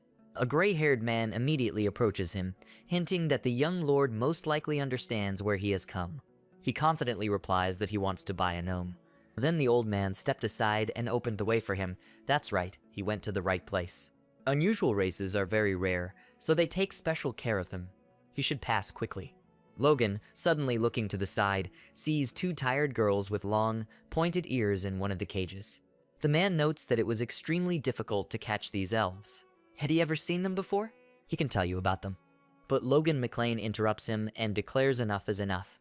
They must bring him the one he asked for. The old man immediately answers in a trembling voice, as if he said that he came for the gnome. A creature comes out to meet them from the depths of the tent, with shackles on his hands and feet, outwardly reminiscent of simply a low man. The old man, continuing to speak in a completely insincere, caring voice, notes how the young lord can see. It is immediately clear from him what race he is from. It will be very useful to him. Even among the great dwarf masters, this one is one of the few with the rank of expert. Logan immediately repeats in shock, expert rank. By their nature, gnomes skillfully use their hands. They create and repair objects, seeing this as the meaning of life from childhood to old age. Expert rank far exceeds what he was looking for. He quickly realizes that with him, he won't have to worry about anything. Therefore, Logan McLean eagerly asked, what is the price? The old man shows 2 fingers and grins, since he is an expert, then at least 200,000. But Logan McLean, gritting his teeth and clicking his tongue, exclaims, does he look like a simpleton? The man is lost from such a reaction, and after a pause, he finally gathers his strength and answers in a trembling voice, 50,000. He gives in to them. After some time, when the 3 of them left the tent, and the old man poured salt after them, Kaisalon mentally noted, he dropped the price by 150,000 in just a couple of minutes. The dwarf, turning to Logan, says that he is a ruthless person. But on the contrary, he proudly replies that it was elementary. The gnome frowns and wonders where he is leading him. Logan McLean answers briefly at the McLean estate in the southwest. He will be busy making items for the gnome, looking down at the ground and saying, that's what he thought. Logan, noticing such a reaction, reasons that these creatures are skilled craftsmen, but this does not apply to those who were sold into slavery. After all, despite their natural inclinations, without passion they cannot create a real work of art. To restore his enthusiasm, he has an idea. Then at first he announces, not very clearly, 20 years. If he tries his best for 20 years, he will send the gnome back to the mountains. 20 years is nothing for his species, right? He hears such a proposal, looks up at Logan McLean with incredible delight and tries to find the right question, how? Suddenly an angry scream of a man is heard next to them. He needs to be grabbed. The slave runs away. Kicking up dust, a guy runs past Logan, carrying a girl on his back, who is holding on tightly to him. The young slave with 2-toned eyes clenches his teeth as beads of sweat pour down his face. At that moment, those around him began shouting to the others to grab him. The boy continued to run away, and everyone shouted that the slave was running away. He ran with incredible speed, holding his sister on his back, and suddenly a man appeared next to him, who shouted that he was here and kicked the slave, after which he turned towards the bald man and told him that he was caught. The merchant got angry and asked him how dare he behave like that. He bit him. After this scream, he kicked him on the back again, and he clenched his teeth from the piercing pain that he felt after the blow, and tears flowed from his eyes. The sister looked at him in shock and said in a trembling voice that she was fine. Kaisalon, who was walking behind Logan, said, they are slaves, and there is no point in stopping here now. Logan replied that he understood this, but suddenly wondered what it was. Their eyes are different colors, red and blue. Somewhere he has already seen this. Suddenly he remembered that it was the same Victor and was dumbfounded with surprise. Kaisalon looked at him questioningly and Logan replied, nothing happened, but he needs to give him a minute to think. He continued to look at the slave and wondered how this was even possible. He really didn't expect to meet an aristocrat murderer here. In a past life, there lived an extremely famous aura user in the kingdom. At first he was a slave who escaped by killing his master. He was wanted for the murder of both countless soldiers and knights of the pursuers and the aristocrat. He had to hide like a criminal. Approximately 10 years later, he appeared again and already used aura, thereby proving that he had risen above ordinary people. He killed the entire family that previously owned it, and since then killed every aristocrat he came across in the Grandee. For this, he received the unusual nickname of the aura user killing aristocrat. The incident with the disappearance of one slave happened a year after he became a mercenary, so now that person should not have been bought yet. If he saves this boy, then in the future an aura user will be on his side. But the problem is that, before he had time to think this thought through, he heard an incredibly loud scream. The mustachioed man started screaming, "Someone, let them get this terrible guy away from him." The boy bit him on the leg and bit through it until it bled. He is an unstoppable killer maniac. He screamed to let him go, and Logan wondered if he was a deadly weapon that killed his allies, he could just lock him up. He continued to ask to let him go and called the guy names, gritting his teeth in pain, after which he tried to kick him in the head and shouted, "Who dared to interfere with him?" Logan stopped his leg with his sword, and the man wondered who he was and when did he manage to come here. After that, he noticed a special sign on his armor and realized what was happening, removed his leg and said, "So he is a client." God, it was so awkward. His facial expression changed to a softer one, and he said, when the goods do not obey, he educates him. Does he need any advice? He replied that he wanted to buy a couple of slaves. The man asked again, is he talking about these children? Their eyes are a rare color, and therefore they are expensive. Are they confident in their purchase? Logan replied that he should name the price, and the man said that they cost at least 10,000 each.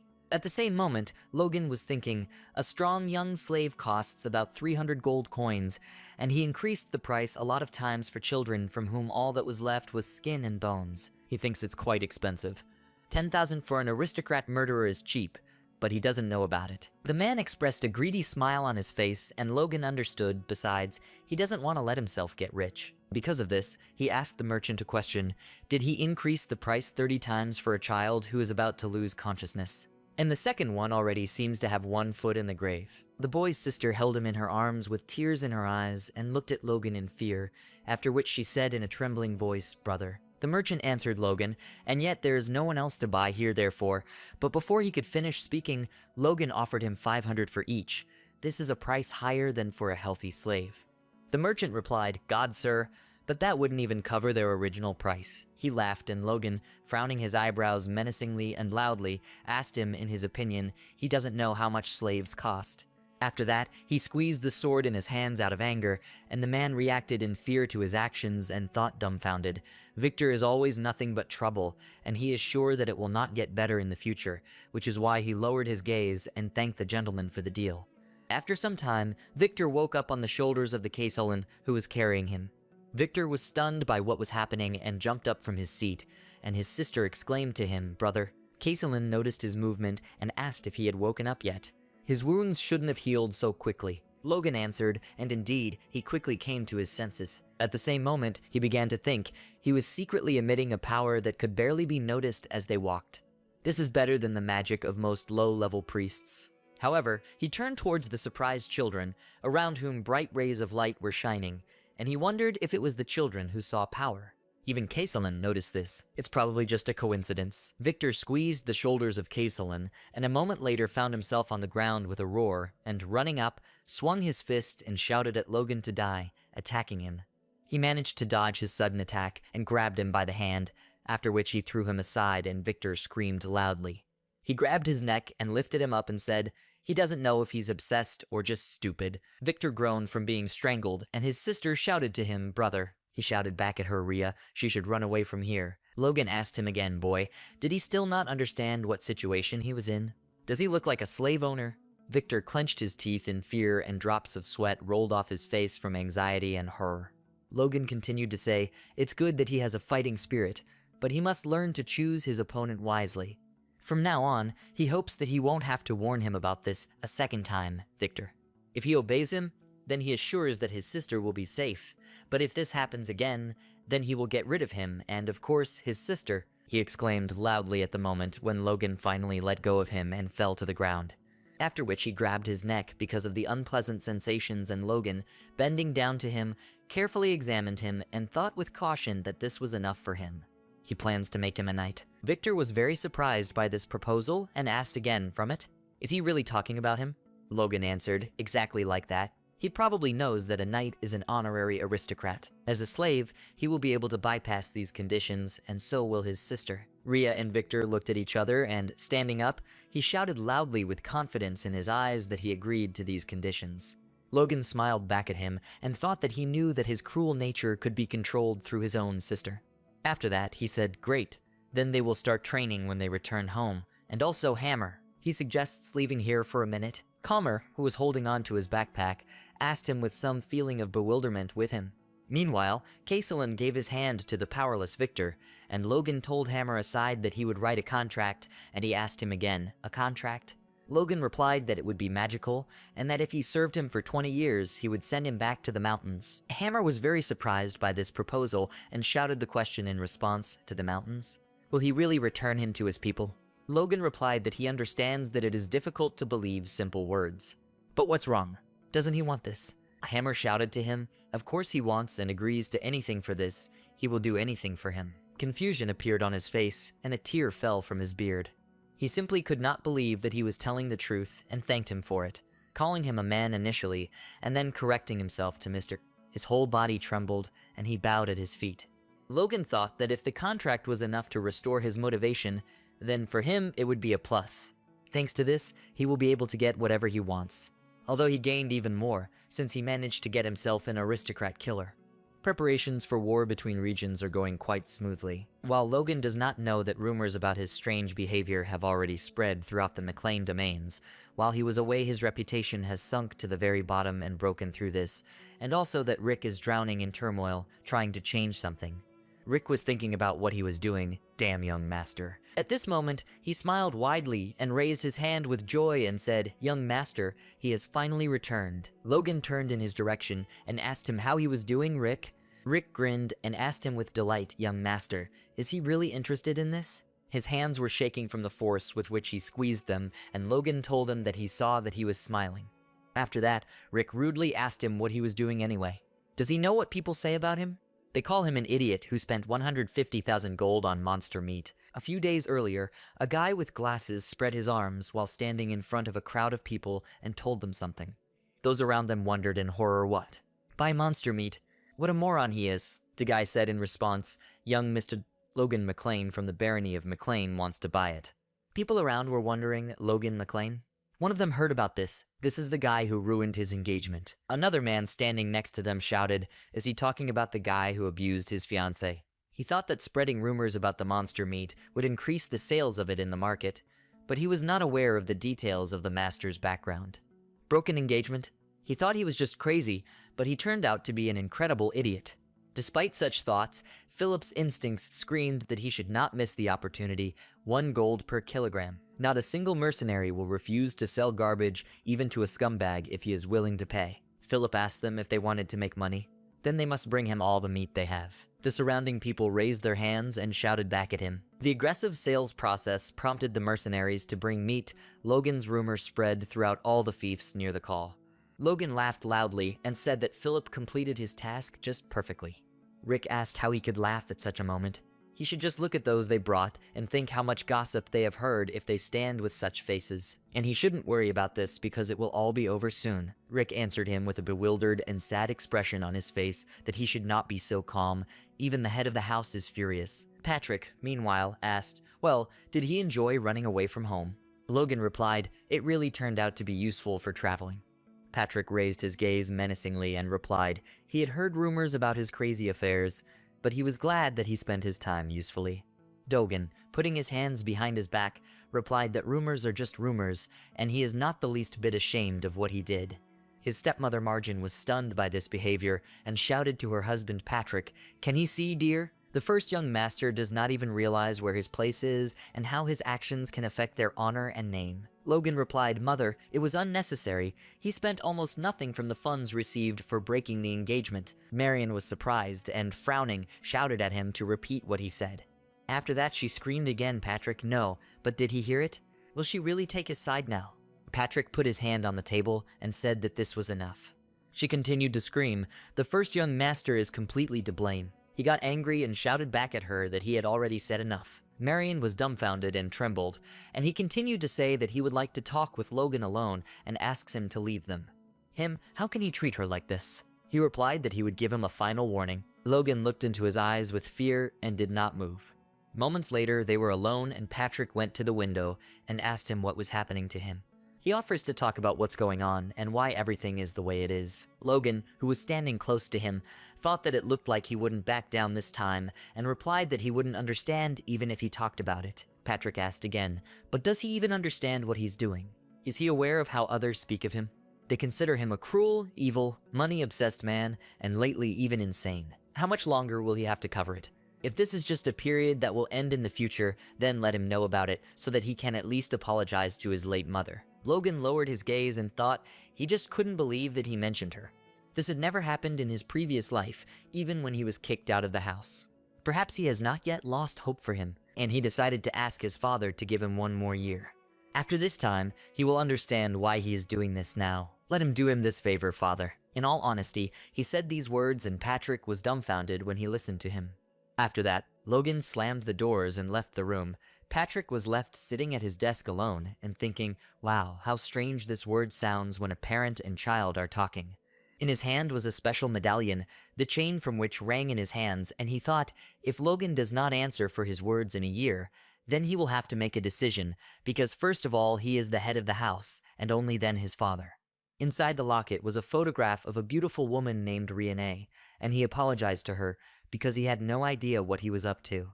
He promised to protect him at all costs so that he would grow up to be a good person, but it looks like he should have been more careful. Meanwhile, Logan came across Ronian and with a red face shouted his name, after which he asked him in surprise, has he already awakened his power? Ronian clenched his hands into fists and with the same contented expression showed him his skills. Magical power emanated around his hands and he said he knew that he could handle this too. Logan grinned and said with a smile on his face, and he's only 14 years old. At the same moment, he thought, in his previous life, this did not awaken until the War of Regions, but now it happened faster. Ronian replied, it's all thanks to him. Logan asked him again, but how did this happen?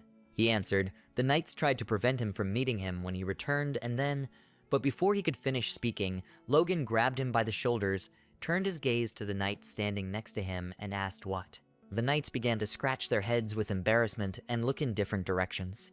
And Logan mentally wonders, did he awaken this to see him? And when this happened, did he manage to break through 2 knights?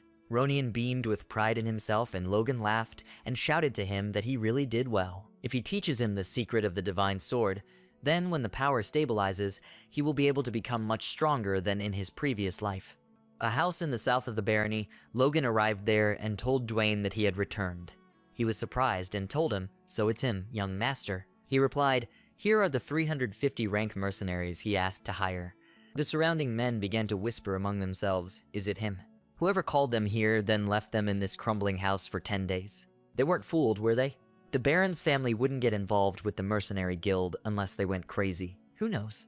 Maybe they really are crazy. There are already bad rumors about this guy. Let them look at how he wears a sword and armor. Is he trying to look like a knight or something?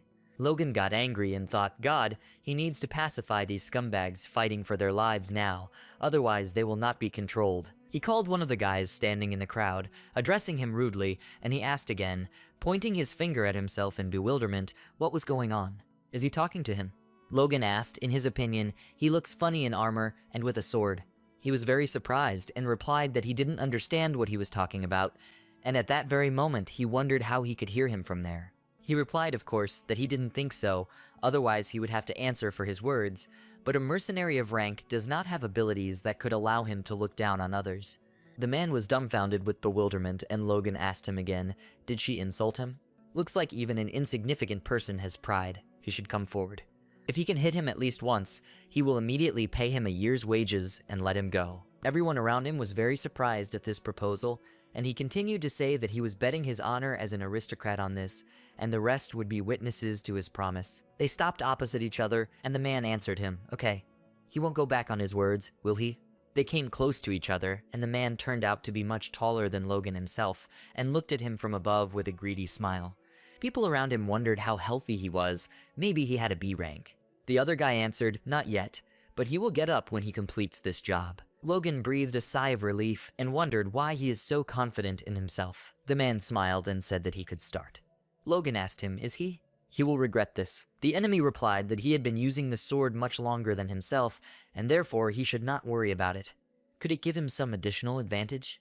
A moment later, an incredibly strong Logan fist approached him, met with bright sparks, and hit him right in the face. Those around him opened their mouths in shock and looked in surprise at what had happened. The man received a serious blow to his face and his teeth flew out of his mouth. Logan looked at his body lying on the ground with an arrogant expression. He stuck his tongue out of his mouth and lay on the ground motionless. Everyone was surprised by the incident, and Logan simply straightened his armor with his hand and exhaled again, smiled, clenched his hand into a fist and asked, who else wants to discuss it here? No one understood. Is he already using his power at that age? This is just funny. Kaisolin, who stood nearby, also looked at him in surprise and thought he considered him unusual, but did not suspect that he was so good. Logan said, it looks like there are no people here at all. Then have them allow you to formally introduce yourself. He's Logan McLean, the one who called them here. Many people are probably curious about why he spends money on mercenaries.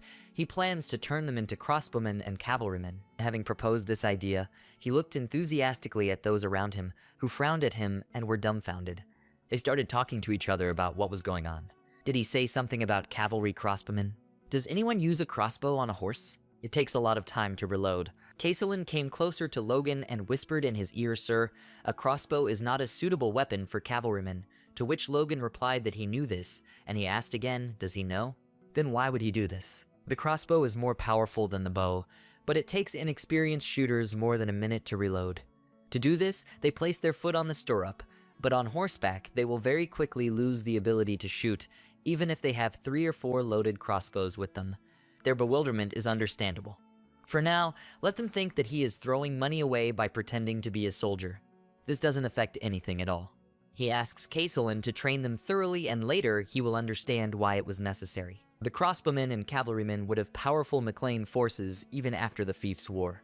Kaisolin silently looked at him and bowed and replied, everything will be as he orders. A few days later, Logan sat at the table and looked at the documents and thought, out of 350 mercenaries, only 312 passed a simple qualification test.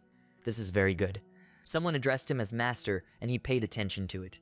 It was a hammer who held documents in his hands and asked, what is this? Logan asked him again with a smile, has he already read this?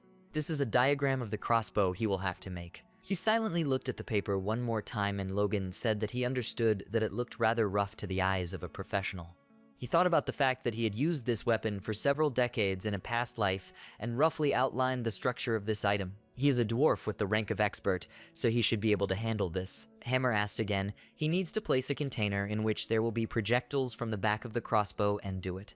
Self-recharging. Also, is it supposed to shoot 3 times in a row?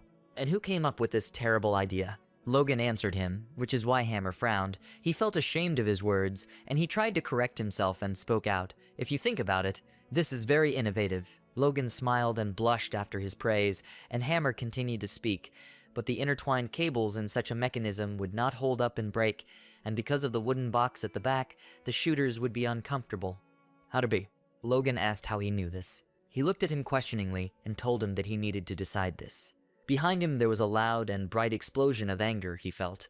Logan noticed this and asked him not to get angry and listen, because he was just joking. He should reduce the size of the projectiles and where they are located. He's right, 1 shot will be enough. Instead, you can make the container detachable to reload with each shot. For convenience, you can call this a weapons shop. Hammer responded in surprise that this was incredible. Even in the hands of a professional, a crossbow will not fire twice in a minute. This will be the weapon of the new time. Logan thought with a smile that this would be invented in the future. Hammer squeezed the paper more tightly in his hands and said, and all it takes is a container, a spring, a little wood, glue, and a bowstring. These are very motivating challenges. Everything is fine, and he will try to do it. Logan crawled closer to him and asked how long he thought it would take. He asked again, is he asking him to create something he has never heard of in a certain period of time? Logan answered him, people invented these weapons. Hammer was very surprised by his words and exclaimed, what? This simply cannot be. Where and who? Logan, because of his mistake, was in a state of discomfort and answered him, it doesn't matter. If he thinks that he can't handle it, then he should give up. Calmer answered, God, okay, he can do everything in a month. He will create something much better. He's still learning what it's like and dealing with the dwarf's ego. After some time, the action moved to the street. Victor was running at incredible speed in an unknown direction and trying to catch his breath. Logan gave him a workout and shouted with dissatisfaction he slowed down again. He can do better. Victor continued to try to pass these tests. His face turned red from loss of strength, and he clenched his teeth from the tension. Logan frowned and thought, since they arrived, he had only fed them and let them sleep. Food can change you beyond recognition. His legs began to shake. Logan noticed immediately and shouted at him to rest as Victor fell to the ground. He stopped and tried to catch his breath, when suddenly Rhea ran up to him and shouted, Brother. Logan, who was watching what was happening, was thinking a 14-year-old guy who, smaller than his peers, ran 20 kilometers without a break. He is quite talented, but what he likes most about him is his perseverance and endurance. He shouldn't have worried. Rhea wiped the sweat from his face with a towel and gave him a jug of water, tending to him with care. Logan thought, it's obvious that he was not a killer from birth, which means his life has changed a lot. He smiled when he looked at his sister, and Logan became sad when he suddenly shouted to him enough. He should get up, and it's time to move on to the next workout. Victor rose to his feet, and Logan shouted to him, he will study the sword technique of the Kingdom of Grandia. Every night student masters it. He threw the sword into his hands and asked him to look at it and learn to do the same, rolling up the sleeves of his jacket. He gripped the sword tighter and swung it in the correct manner, showing him this movement. Victor looked at him carefully and thought that he was very tired. He dreams of losing consciousness and falling asleep right here. But if this is the price of good food and sleep, then he clenched his teeth and blood poured out of his mouth, after which he angrily swung his sword and repeated this movement after Logan, who was dumbfounded for a moment when he saw the technique of Victor's movements and thought. He repeated the exact movement and even breaths, and this was the first time he showed it. It is unlikely that Ronian was as good at his age. After these thoughts, he smiled and said out loud, if he breaks his stamina and perfectly executes the kingdom technique more than 1,000 times in a row, he can be called a knight. Victor looked at him carefully and asked with delight, a knight? His cheeks turned red from the idea of such a life, and Logan asked him with a smile, he can handle this, right? Victor shouted back, that's right. Logan said, well, if he needs something for training, he will have to tell Rick about it. He will most likely be able to get him anything. Victor replied that he didn't need anything, and Logan asked him again, is he really sure of this? Victor replied, let him just continue to look after his sister, and that will be enough. Confidence was expressed in his gaze, and Logan, with a smile on his face, thought that this was simply excellent. Victor will not be able to go to war, but in the future he will become a huge support for the McLean family.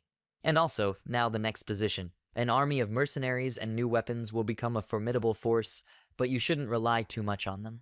The hammer may not be able to get a good crossbow, and even if he can handle it, there is a chance that the mercenaries will not master it. Since he's essentially put everything in the hands of others, he needs to come up with a backup plan. So he's saying he wants to join the Knights' training. This question was asked by Patrick to his son. Logan stood confidently in front of him and shouted, that's right. After some time, a new day came and a man in armor named Heinkel, who was the captain of the knightly order of the McLean family, shouted, attention everyone. From today, the first young Master Logan will join the training of their knightly order. The surrounding knights wondered in bewilderment. What was going on? Did they hear right? Is first young Master going to train?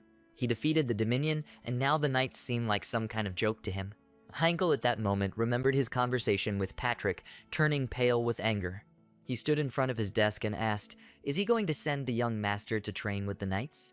But they won't be happy about it at all. Patrick replied that he was not asking to be treated specially. Better let him warm him up like a new recruit. Heinkel grabbed his head and thought in horror, even if he said so, but this is his master's son.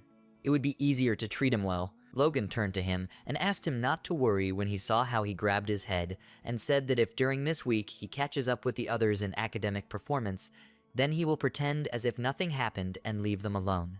Heinkel opened his mouth in surprise, and a moment later was able to answer him that everything was fine, reflecting with a satisfied expression on his face that this week the level of difficulty of the training would increase 3 times. After some time, the knights were incredibly tired while practicing. They completely lacked the strength to do certain movements. Many knights carried their buddies on their backs and shouted while drops of fatigue dripped from their faces, what kind of training is this? Heinkel shouted to them with contentment, and they are preparing to die. They are cavalry. Is it possible not to know what it's like for horses? They should feel how difficult it is for them when they are fully equipped. The knights turned to him and wondered what kind of nonsense he was talking about. One of them said that he was surprised when he said that they would train in armor.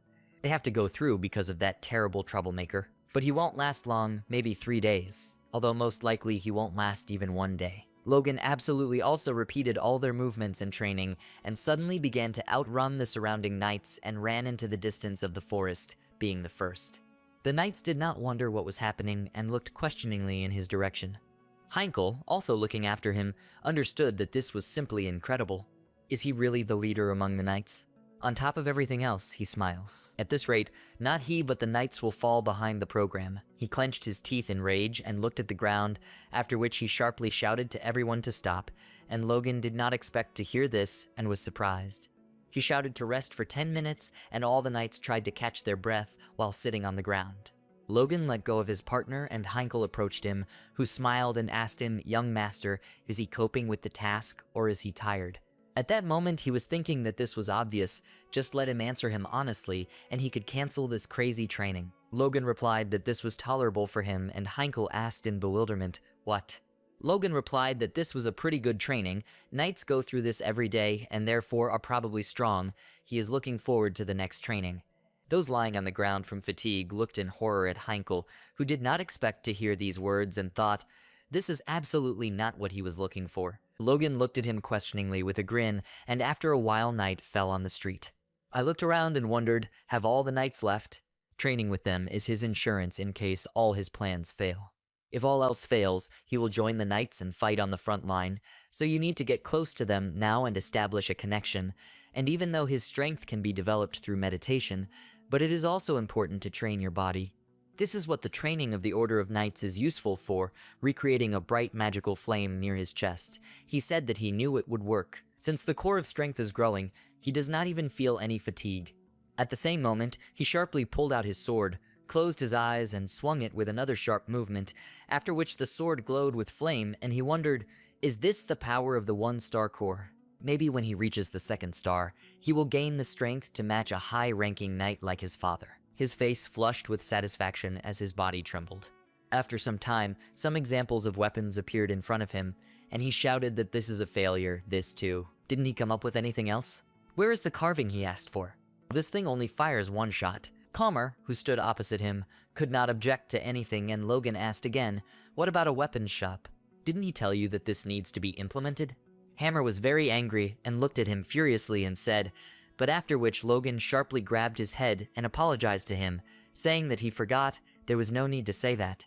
Hammer immediately answered him that everything was correct. He may be his master, but he is the pride of the artisan. Logan said if he is incapable of doing better, then nothing can be done. Several weeks of work in vain, he expected too much from him. It was his fault. He misjudged his abilities and made a mistake. He spent so much money for nothing. Hammer became even more angry and trembled with rage, after which he spoke out, 1 month. He will create a new weapon in a month and return. After these words, he broke his ready-made weapons into several parts and walked towards the exit from the office.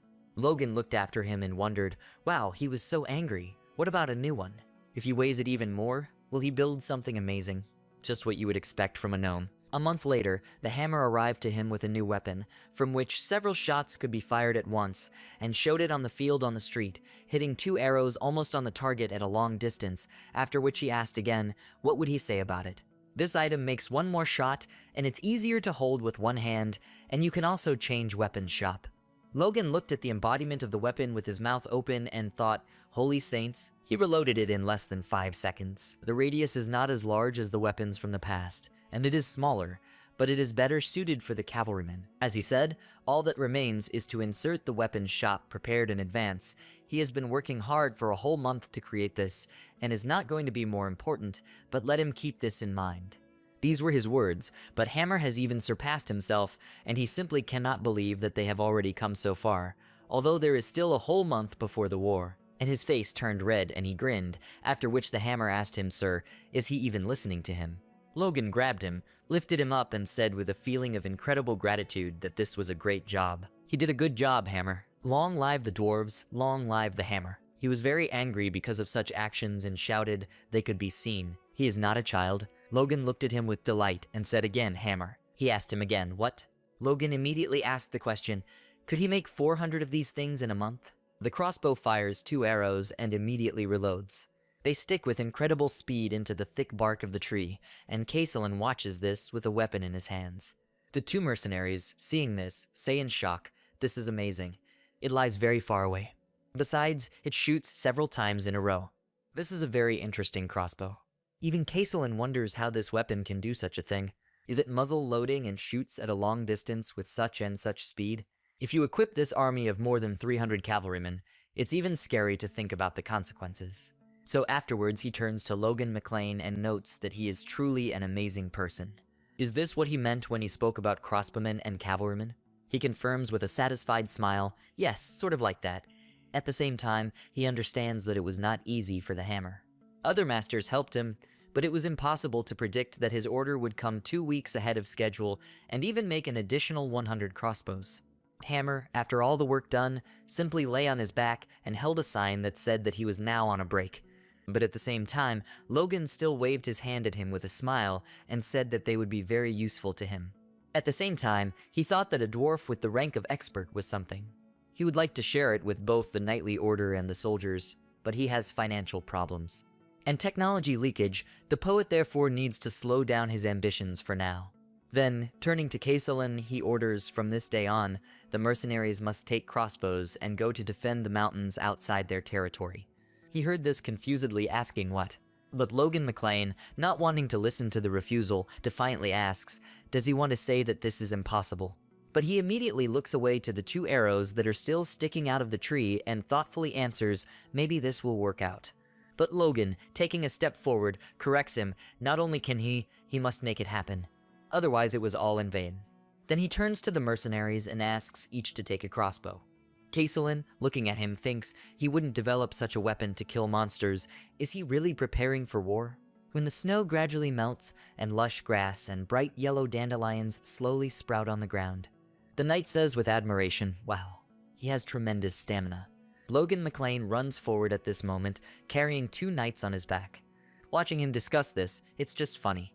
Is it about genes? He drags for 2 at the same time. If he takes after his father, he must be good with a sword. And yet, they should remember the Dominion. How can you compare him with an old man? After all, he lost to his own younger brother when he had not yet awakened. But despite this, it is quite surprising that he has been able to withstand all the training for a month now. Training that was originally designed to oust Logan has now become entrenched within the order. 2 knights, having finally taken off their equipment with pleasant fatigue in their bodies, are happily talking. It was difficult, but it is more useful than just running, right? This is how you need to train in a knightly order. They suddenly became an incentive for low-ranking knights who usually did everything carelessly. The man approached the horse and gently stroking it asked, Ray is difficult to carry him, right? He is grateful for it. They also created a knight, what it was like for their animals, and began to empathize with them. Sitting on the other's back, a little bashfully asks, is he heavy? Yes, he just moved yesterday. Replies that it doesn't matter. He heard this fool. Strengthening ties between knights has become a bonus. Heinkel, watching their trail with a smile, thinks he continued to train them like this because the young lord did not leave, but the results surprised him. Thinking about this, he looks adoringly at Logan's back while a proud smile blooms on his face. This is his lucky talisman, which came to him on its own. Logan McLean feels this look, rubs his neck in embarrassment, and is perplexed. Now he has very strange feelings. As night falls, a bright glowing moon appears in the cloudy sky. He, sitting in his room on the bed with his eyes closed, thinks intently. Having exhausted his body with training, he will begin to stimulate inner awareness through meditation. Repetition and coordination of this bears fruit. He has recently noticed signs of a change in power. If he can improve this as planned, then the Superman, or a master and archmage, will no longer be a threat to him like in his previous life. After Logan slowly exhales, and immediately a core flares up opposite his heart, and then he begins to read special spells. At the same time, he begins to emit bright light and fiery tongues of aura. After some time of concentrated spell reading, Logan McLean clenches his fists, and in the next moment there is a bright splash in his aura, which gradually subsides, and a core of an even more saturated color appears in front of him, in the orbit of which another similar core appears, but only smaller in sizes. He understands, everything is ready now. 2-star core. Now he has the base to learn the following secret sword technique, the Killer Iron Cut. Given the power gained from the first technique, he is confident that the second will exceed his expectations regarding power. Now, if he had managed to master this before the war, then even high-ranking knights would not have been afraid of him. When the cold and winter finally recede, and in their place comes the bright warm sun with bright lush greenery, then at the same time scary green humpbacked zombies are walking across the green field. But they are distracted by the sound of hooves. The monsters, frightened, squeak loudly and run away from several rows on horses holding crossbows. Castellan frowns and, raising his clenched fist, gives the order to everyone else. The crossbowmen and cavalrymen immediately rush into battle, and he announces, "Charge." They must shoot. The men immediately load the crossbow, point them straight at the zombies, and shoot. The blows land right on their backs, causing them to squeak and wheeze even louder, and then fall down, defeated. The wars look after them, and Castellan sighs with relief. The men, seeing such an outcome, smile in shock and discuss it enthusiastically. The crossbow has almost no recoil. His shot pierced the monster's head and hit the head of another that stood behind. At this time, Logan approaches them on horseback and, having watched that short battle, mentally notes that the hollow of more than 100 monsters was destroyed in less than 10 seconds. Their old habits of using a regular crossbow don't help much, but they are able to reload faster. It was not for nothing that they went so far to hunt. Castellan asks with a smile, is he happy? Logan McLean confirms this, sort of. During the first hunt, they showed a terrible result, but now they have improved. But suddenly the smile on his face disappears, and he asks the Lord to ease his worries. But why does he need it? He had never heard of a mercenary army with such power. Is he planning to kill all the monsters on the continent? At this time, the mercenaries are putting all the zombies into one big pile, and Logan is trying to find the most appropriate answer. Suddenly someone screams, "Young Lord." He turns around confused and asks, "What's the matter?" Castellan also adds, "What's wrong?" A knight on horseback rushes towards them and explains that he was sent by a man named Rick. Logan McLean asks again, puzzled, "Rick?" The guy announces that yesterday Lord Tesseron declared war on them. Hearing this, he frowns in bewilderment. The Viscount screams loudly. He accuses the House of McMahon of insulting his ancestor by wrongfully deciding his life. Patrick McLean looks at the image of his head in a glass pink ball. While the high-ranking people at home discuss this happened in the distant past, and he decided to get even now. Will the war start now? Marion Kairos turns to Patrick and says excitedly, "Dear." Heinkel, sitting on the other side of the table, also excitedly asks what they will do. The number of the Viscounts' knightly order alone exceeds them. Even with a lord, the chances of winning are very small. Discussions also began at the long table. They should request support and send a knight to guard the city. But in this case, if the knights, who have power, are forced out, then the city will plunge into chaos. No, first they need to send an envoy to negotiate a truce. Finally, Patrick McLean cannot stand it, and frowning heavily, he hits the table with his hand and announces silence. Even though his family's power is not as great as before, yet these people constantly declare war without any particular reason. It is obvious that this was planned on purpose. Did they even think before they mentioned the world? They must prepare for war, and have to make a plan for what that looks like. He doesn't accept objections. The men fall silent and look at him submissively. Marion also looks up at him with a pitying look. Only one among the courtiers timidly raises his hand and clarifies, "Will the young master also participate in the war?" Hearing this surprise, she first turns to the man, then looks at Patrick, waiting for his answer. He approaches the window and coldly replies that his sons will go to war along with the others. Ronian has awakened him, and Logan is old enough to make his own contribution. After his announcement, whispers begin once again, by the way, about him. There was a rumor that the young lord was training with the knights. Since they both can use force, they will give them more support. Rick, who at that time was standing near the wall with the rest of the servants, realizes with horror that things are bad. Lord is leaving now. Then, running along the long corridor, he realizes that he must report to him about what happened immediately. Finally, the messenger sent and wrote and sums it all up. This is what happened. Logan McLean frowns seriously and wonders, according to his memories from his past life, the war was supposed to start only in 2 months. What could influence this? The brown-haired friend insists that the young lord must hurry. They will undoubtedly ignore all customs and go straight to fight. They need to leave now to at least make it to the middle of the battle. Hearing this, he clenches his fists and understands that there is no time to think. Looking to the side, he sees Castellan, who, standing in front of the smiling warriors, announces that his squad of mercenaries is always ready to get down to business. But still, he frowns and tells him that he is not very surprised by this news. Castellan still explains with a smile that they are now in such a state that they are also ready to start a war. Logan sadly notes that this sounds terrible, but he insists they have excellent weapons in their hands. It is obvious that they want to take advantage of this. Logan McLean continues to look at them and understands that these guys are too self-confident, but smiling, he also notes, but they are confident for a reason. They left no chance for the flock of monsters that had increased since last winter. But what's the point if the war has started? They just need to win. Now they have enough strength for this. The McLean house was in a fever from the news of an unexpected war, but all 314 people were confident of their own victory. Among the Green Forest, Castellan's order is heard. A detachment of mercenaries must prepare to move out. The war began earlier than Logan planned. The day after this announcement, Tesseron troops appeared in the McLean territory. Their numbers exceeded the vassals' expectations. A knight bursts through the door into a bright room filled with light and announces that there are about 100 single knights, about 1,000 soldiers in the regular army, and about 10,000 cavalrymen. This is a massive war. Patrick McLean, hearing such numbers, screams in horror. What? Has Tesseron gone mad?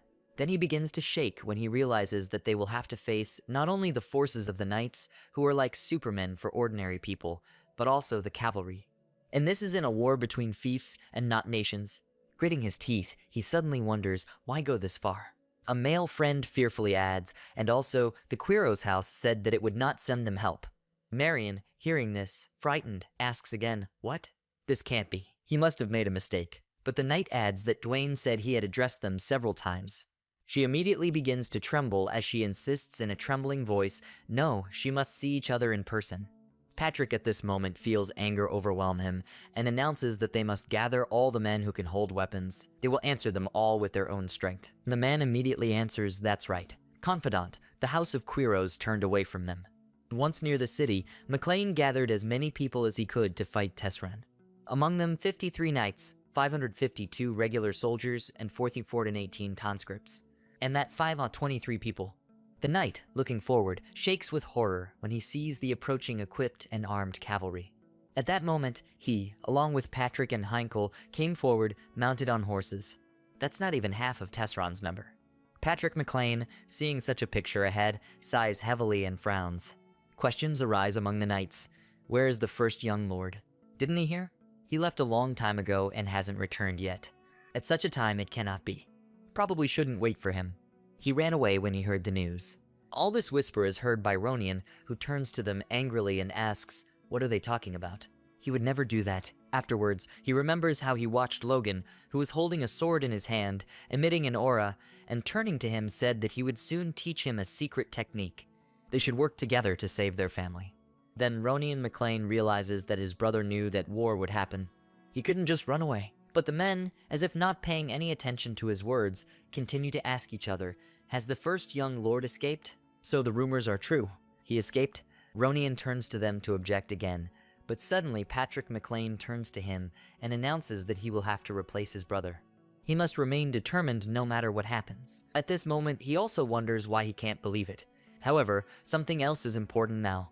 They must win the war. Thinking about this, Patrick raises his weapon and announces to everyone that they must get ready. They need to defeat these non-entities. Immediately, there is a warlike cry of the knights who go on the attack. Lord Tesseron, seeing this, smiles widely and gloating, says, finally Patrick McLean took up the sword. But his knights are his swords. He must face them. The Viscount's army also rushes forward. At this moment, Patrick, decisively moving forward, activates his aura, which begins to emanate not only from the horse, but also from his weapon. At the same time, he understands that first he must break through the avant-garde. He then swings his sword with the intention of attacking first, but suddenly his blow hits the ground, and the knight in front of him holds back the attack with a shield. Patrick McLean is horrified to see this and wonders if he blocked his shot. The man, noticing his confused reaction, smiles angrily. Rick tries to catch his breath from the surging feeling of fear, and clutching the spear more tightly in his hand, looks to the side. On the right, he sees how in the distance one of the enemies pokes a spear into the throat of one of the same servants as he, and another guy, sitting on the ground and being without a whole forearm, shaking in pain, exclaims, his hand. Rick, seeing such a picture, begins to mentally repeat, no. Looking to the left, he again sees the blonde man, who is knocked to the ground and pinned with his foot. The guy extended his hand to him, desperately asking he must help him, but he looks away precisely at the moment when a posthumous sigh is heard from the blonde.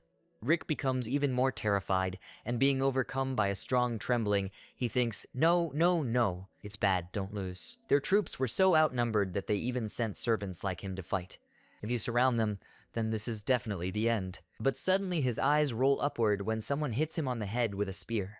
A knight rises above him, pointing a weapon at him and shouting for him to die. But Rick, at the very last moment, is allowed to return to the side, and the knight's spear hits the ground.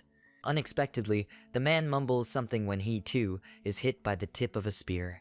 One of the knights of House McLean, who came to his aid to turn on him so that he could quickly get up. He must grab the weapon. Rick extends his hand to him, thinking with relief, this is an ally, how good. With a stutter, he thanks the man, but suddenly drops of blood fly right onto his face, and his ally falls, hit by an arrow. Rick immediately gets to his feet, and running away as quickly as possible, he screams and thinks he needs to run to the rear, as far as possible from the enemy. The very height of hostilities takes place past him. Many were already mortally wounded and lying on the ground. He stops and clenches his teeth when he sees the advancing cavalry ahead. Rick realizes with horror that they are already here. Will they all really die? Patrick McLean also warlikely fights enemies at this time. He looks down with a frown as the knight uses all his strength to walk forward, the tribal ground under his feet. The man mockingly says that the Baron really lives up to his name.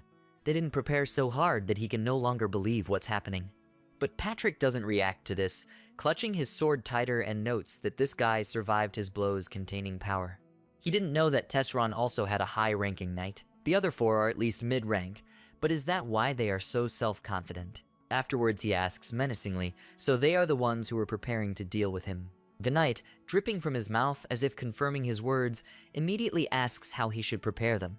The aura around Patrick McLean disappears, and he makes a decision. If he does not break through further, then the knightly order will not be able to do this, so he has a task. Thinking about this, he throws his cone-shaped sword to the ground and grabs the hilt of another classic sharp sword. Patrick is the first to attack and announces that he will not allow this to happen. Then he activates his aura again and hits one of the knights, causing him to sigh heavily and stagger back. The very next moment, the man is scared when Patrick McLean waves a weapon right in front of his face. Suddenly, he hears movement from the side. Turning his head, he sees a man holding a spear right next to him. The enemy lunges forward, but Patrick manages to lean to the side and immediately block another blow with his sword. He gets angry at the situation he finds himself in and shouts loudly, "They are scoundrels. And am I familiar with knightly honor?" But they just mockingly smile and ask, what is he even talking about? You shouldn't pay attention to this. These are his words before his death. One of the men adds that they are fools and should not forget that he is a trained high-ranking knight. But unexpectedly for them, Patrick McLean jumps off his horse and flies straight towards one of them. He hits the enemy with his sword, but his friend sighs heavily when it turns out that another knight attacked him from behind, piercing him with a spear. Blood drips from the tip while the gully smiles impudently and with a sharp movement takes out the weapon. Patrick groans in pain, and the blood begins to flow down his leg only more actively. And with the last of his strength, he puts his sword forward and understands that while the high-ranking knight was blocking his blows, the others attacked. It's clearly a trap, but he can't get around it. They even brought people from the rear. He feels his whole body weakening and clutches his wounded side. At the same time, he still understands that Logan did the right thing by running away. He hopes that at least his son can continue the family legacy. Lord Tesron at this time watches both of them continue, and thinks with a smile that he did the right thing in not telling anyone about his high-ranking knight. Now all that remains is to defeat Patrick McLean and capture their castle. It must be in his hands as quickly as possible. But suddenly his thoughts are interrupted by an incomprehensible noise, and he turns around and wonders, is it under cavalry? 11 knights are approaching him on horseback and screaming in fear, "Lord." They discovered a detachment of cavalry in the rear. There are about 300 of them. Tesron repeats in bewilderment, "Cavalry. Do the McLeans have an elite squad?" The man adds, what's unusual is that they are all without copies. Their only weapon is a small crossbow. But immediately after this phrase, Lord Tesseron spits on the ground, and with a wide smile on his face asks again, with a crossbow, "Is it about the ones that hunters use? They just need to send rear soldiers and archers to get rid of them. They are not an elite squad, but some kind of worthless military men." The knight obediently answers, "That's right." But suddenly an arrow flies into the man's head, emitting an aura. Tesseron is frightened when he sees this, and turns to the side to watch an army of cavalry coming towards them, at the head of which he sees Logan McLean. He points the crossbow in his direction, while the desire for revenge is seen in his gaze. There are many mangled corpses on the battlefield, and the grass is painted scarlet. One of the knights continues to scream from the surging pain, and beg for mercy with tears in their eyes. Logan, having examined all this, grits his teeth and furiously declares, "Fire!" The next moment, dozens of arrows fly towards the enemies. The knights are watching this spectacle, and one of them is confused and thinks, "Does McLean have such a squad?" The very next second the arrows hit many warriors, but some still pierced the cabbage soup. The man fell to the ground and looked at his defense, and realized that those who did not manage to hide behind the shields are dead. If he had delayed a little, the same thing would have happened to him. But the enemy does not surrender, and one of the crossbowmen draws the bowstring and shouts to the others to counterattack and shoot back. But when he takes aim and releases the arrow, it flies a little forward and pierces the ground. The man's face takes on a confused look, until he realizes with horror that the arrows are not reaching them. What about their attacks then? They fly to the side again and approach straight to the knight. The wounded and maimed again find themselves on the battlefield. Tesseron, standing like carrion, doesn't understand why the entire rear was destroyed in a second. They didn't even use magic, but stupid crossbows. What kind of weapon did Patrick create? But without despairing too much and coming up with a better plan, Lord Tesseron, turning to one of the knights, orders that the cavalry from the front line should move here. They need to catch these idiots. The man immediately obeys him and answers, "That's right." The coat of arms with the sign of the House of Kairos rises to the top, and the knights, looking at each other, give each other a signal. Further, they whip the horses, rushing to the attack. People are moving forward, with armor and a shield in hand. Tesseron, pointing his hand forward, shouts there for them to finish off these people. Logan McLean, along with his army of mercenaries, stands relaxed at this time, preparing for an attack and looking forward with pleasure. I think they are moving towards them on their own. The tips of the guns collide in the air, as Ronian grits his teeth and tries to defeat the enemy. But suddenly his eyes fly open as he falls to the ground from the impact. The knight turns to him and exclaims contemptuously. The guy dodges perfectly. Then another man approaches him and notes that they don't have time for him. The course of the battle has strangely changed. What? Are they really playing games here? This boy is a serious opponent. Suddenly one of the knights tells the other to turn around immediately. Having done so, the man sees behind Ronian McLean, who rises, holding a sword in his hands. The enemy is perplexed. What is he doing? At that moment he understands, having been in a real battle, he realized that he is not a genius. He is just a boy who has recently awakened. But you can't lose to him. Then he remembers the words of Patrick, who announced that he would have to replace his brother. Then he mentally exclaims that he cannot die here. But suddenly Ronian is very surprised when he sees how the knight is distracted by something and wonders why they turn their backs, and why they swing their swords. But whatever the reason, this is his chance. Realizing this, he rushes forward and extends his hand with the sword, striking the man. He falls forward without any resistance, and Ronian McLean cannot comprehend what happened. Did he just hurt him like that? Suddenly, he swallows hard as 2 arrows fly past him, piercing the ground. He immediately asks himself arrows. Next to him, also slowly walking backwards, a knight falls, and Ronian, looking forward, cannot believe it. Is it Logan? But knights on horseback also rush past him, while their commander announces that they must attack those who have a crossbow. This is the Lord's order. Ronian McLean, looking forward, happily suggests, "Is this the famous serpentine shield formation?" Logan McLean also gives orders to his mercenaries. They must aim diagonally towards the ground. To the ground. When one of the guys turns in his direction in surprise, he explains that their goal is horses. The same creepy, mysterious smile immediately blooms on the mercenaries' faces, and the very next moment dozens of arrows fly through the air. The opponent's horses rear up. While the knights either fall from them or try to calm them down, it must stop. He's falling. Logan gestures with contempt at them and notes that they are fools. But then, seeing his silhouette standing alone in the middle of the field, he realizes that fortunately, he arrived in time to help Ronian. He decided to save his own family this time. There's no point in winning the fight if he dies. After rushing forward, Logan McLean shouts to Casalin that he remains in charge. But when he hears this, he is perplexed and asks again, "What?" But they plan to attack beyond the range of their bows. But without waiting for an answer, he wonders if victory is almost in their hands. Why doesn't the Lord try to earn it himself? He is stronger, but if he faces a mid-rank knight, something terrible could happen.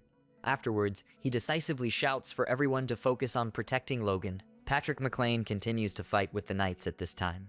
He, gritting his teeth, spits blood and says, "He's a real moron."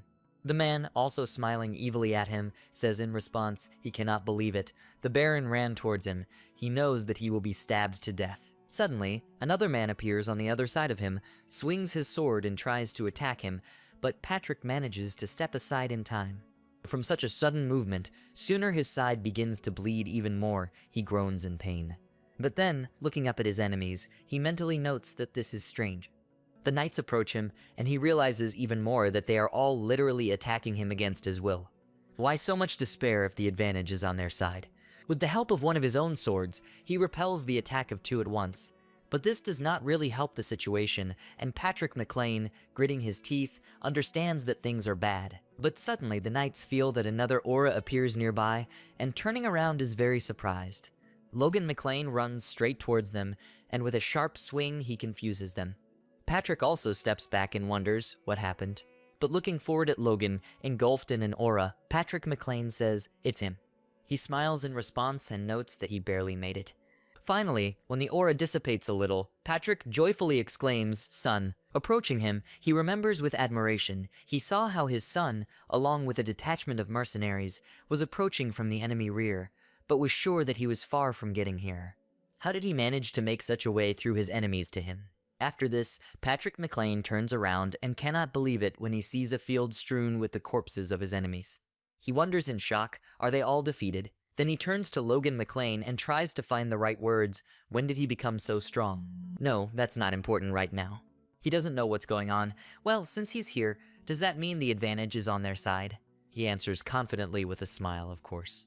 Then Patrick puts his hand on his shoulder and warmly says he did a great job. At this time, another knight remains behind them, who, looking at Logan, is perplexed.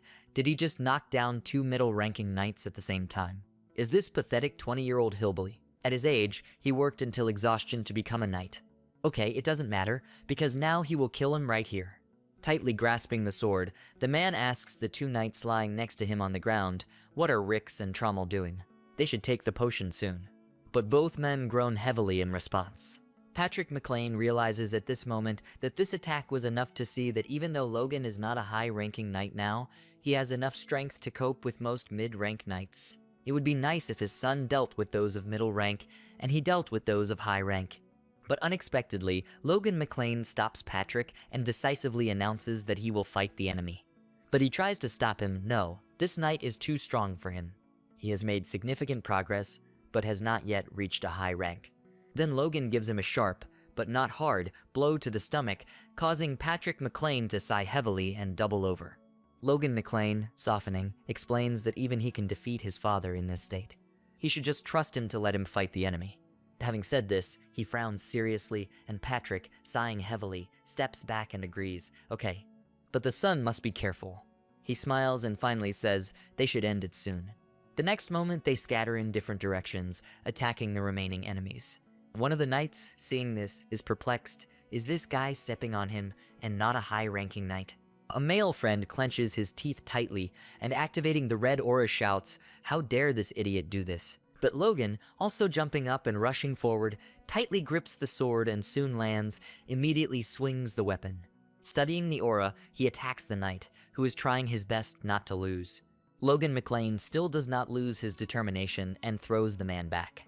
He exclaims angrily how. At this moment he also thinks, even though he is injured, he does not feel any remarkable strength or high level from this guy. However, since he is pushing him, it means he is giving his best. The knight smiles at his thoughts and also abruptly breaks away from his place and runs forward, realizing that it cannot be otherwise. Approaching Logan, he screams for the guy to die, but he just looks at him coldly.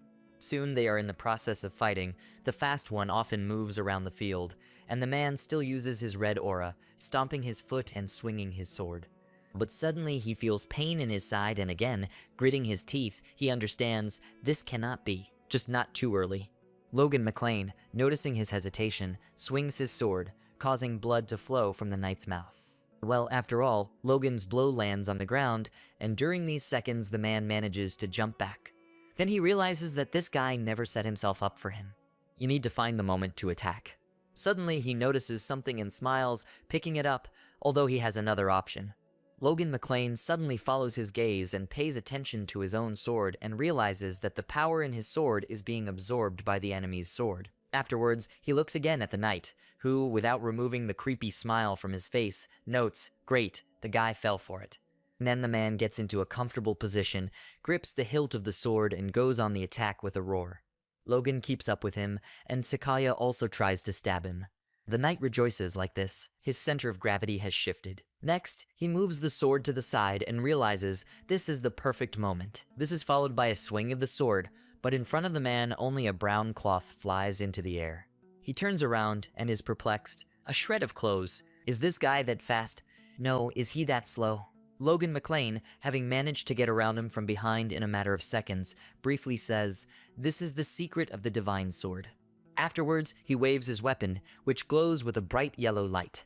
The knight screams in fear. It can't be. He needs to get out. But Logan doesn't let him do this and announces the first form. Cutting wave. With these words, he swings his weapon, while the man, freezing in place, says, "This is impossible."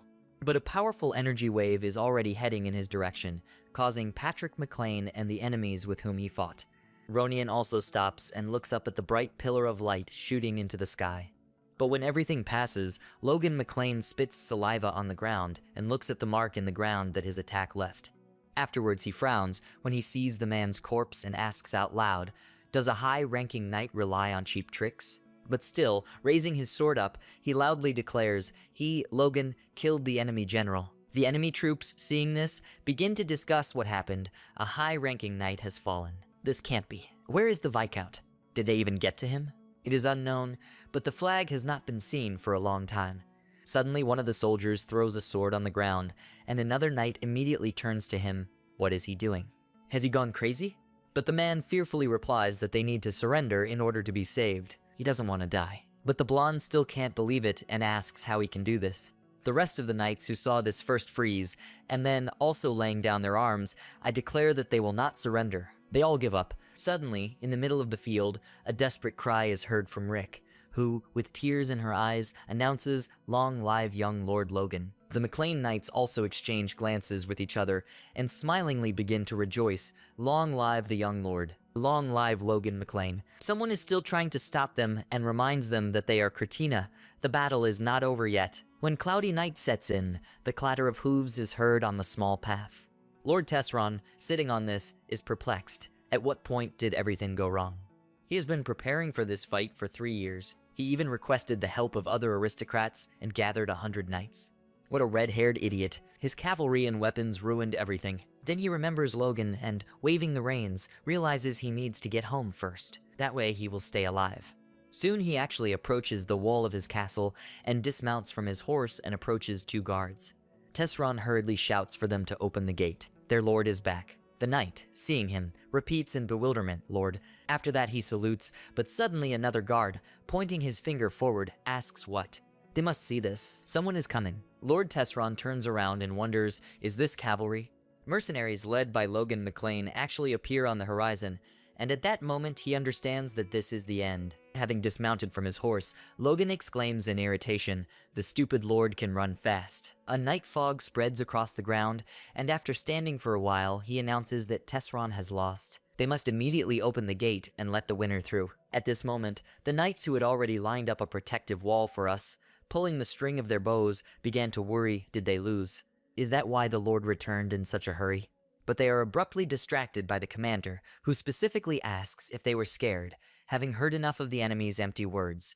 Men rush to answer, no way. The commander adds that there are just over 300 of them. They can't break their blockade. Logan McLean, listening to these words, seems to be preparing for something, and one of the gate guards is worried and asks what he is doing.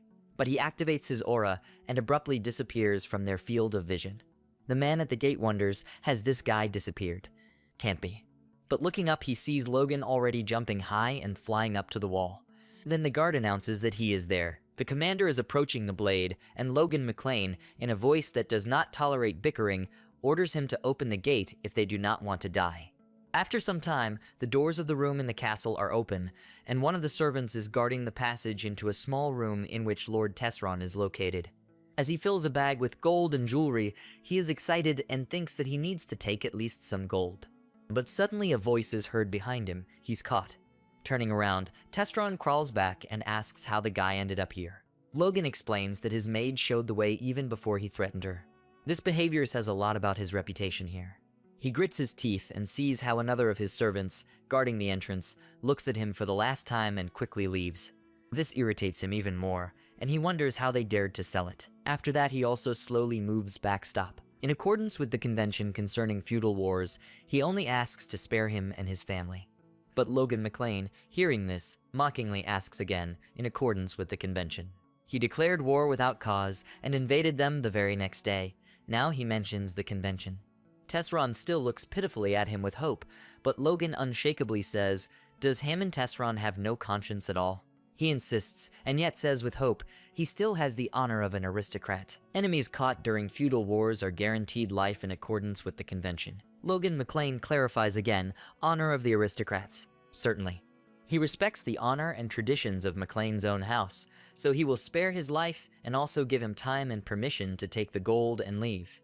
Hammond breathes out a sigh of relief and stutteringly thanks him. But it is at this moment that Logan adds exactly what his father would have said. After all, he is a man of honor to the core and will spare the one who surrenders without any conditions. Hammond Tesseron begins to scream in fear, but suddenly Logan McClane looks away and notices the hilt of a blade decorated with precious stones in the chest of diamonds. Pulling it out of the chest, he notes that it is a beautiful blade. Hammond immediately shouts at him to take it away. It is forged by the finest craftsmen in the kingdom. But Logan, considering this, replies that he won't do it, but is grateful. Hammond Tesseron had better take it. With these words, he throws him a blade, causing Hammond to ask in confusion, what? Logan McClane leans sharply towards him and plunges the tip of the dagger into his chest, from which he groans hoarsely and reminds him in a trembling voice he said that he would spare him. But Logan explains that he said that's what his father would have done. But they are not similar to him. Hammond Tesseron is still trying with all his might to insist, honor aristocrats. Hearing this, he still laughs and asks if he should talk about honor. Does he even understand how many people died because of him? It's a shame his life will end here. Tears appear in Hammond's eyes, and her eyes begin to slowly roll back. When he is already falling dead, Logan McClane finally says that he should thank God for his quick death. Then he notices the palms of his hand, covered in blood. But with a cool, clenched fist, he says with relief that they have finally survived the disaster. It's time for him to end this. Then Logan gets up, stretches his jaw, and, getting ready, announces very loudly Hammond Tesseron to commit suicide. After such an announcement, he notes that this will be enough. Suddenly, Castellan runs into the room and exclaims in concern, Lord. Logan McClane clarifies what it is. He says it seems to him that he should look into the castle's underground dungeon. Logan asks with interest to an underground dungeon. Okay. A few days later, when the setting rays of the sun illuminated the clouds floating across the sky, turning them red, he meets Patrick McClane, who, with a bandage on his head, approaches him and replies that he arrived at Tesseron Castle as soon as he left. Well, what is he saying? Hammond committed suicide. Logan McClane notes indifferently he must have been desperate. Patrick still wonders if it was he who killed him. After that, he comes close to him, and Logan admits, yes, she intends to. They must take his possession back under their own control. He does not want the Tesseron clan to live and create problems for them in the future. Patrick McClane looks at him carefully for a few seconds and then agrees, okay, he's already an adult. He has reasons to do so. Upon hearing this answer, Logan noted that his father had changed. But suddenly Patrick's voice is heard again, who, turning to the side, sincerely says, no matter what anyone says, his son played the most important role in this battle. Afterwards, in a whisper, he adds that he is grateful. Logan McClane looks at him with a warm grin, while Patrick McClane blushes and coughs a little at the words he just said. But after that, he still turns back to him and announces, and so he will become the official heir of the McClane house. Then Logan seriously says, Father. Patrick listens carefully and prepares for his further phrase, and he finally answers with a sigh of relief, he's sorry, but he has to refuse. Stands Patrick McLean, having heard this, as he begins to get angry and asks again, does his son refuse the offer to become his successor? But why? Is he worried about his own reputation? If so, his contribution to the battle changed that completely. Logan McLean explains that this is not the case at all. Then Patrick clarifies what? He explains that the McLeans are a family of knights. Ronin is better suited for this position. He started using the Force at 14, 5 years earlier than him. And it is possible to predict what other feats he will perform when he becomes the same age. Patrick McLean is silent at first, pondering his words with a serious expression on his face. Afterwards, he agrees. Even though he is right, he does not become the head of the house for his military achievements. Logan still thinks, perhaps, based on what is known so far. But if Ronin, like in his previous life, receives the title of the youngest user of power, then no more problems will arise. And what is more important is that by becoming heirs, he will not gain any advantage. He doesn't have time to learn to be a baron. Then he turns to Patrick again and says that as an older brother, he would like to give his younger brother a chance. He hopes his father will wait until he reaches the right age. Patrick McLean, with a smile on his face, having listened to everything, lowers his head down and sincerely says that he did not expect that his eldest son was so attentive to his brother. He will accept his request and postpone the choice of heir for 5 years when Ronin becomes an adult. Logan McLean, relieved, says he thanks him for that. Patrick still adds, of course, he will receive another reward. How they will return home and honor their income for the war. It will probably exceed 100,000 gold.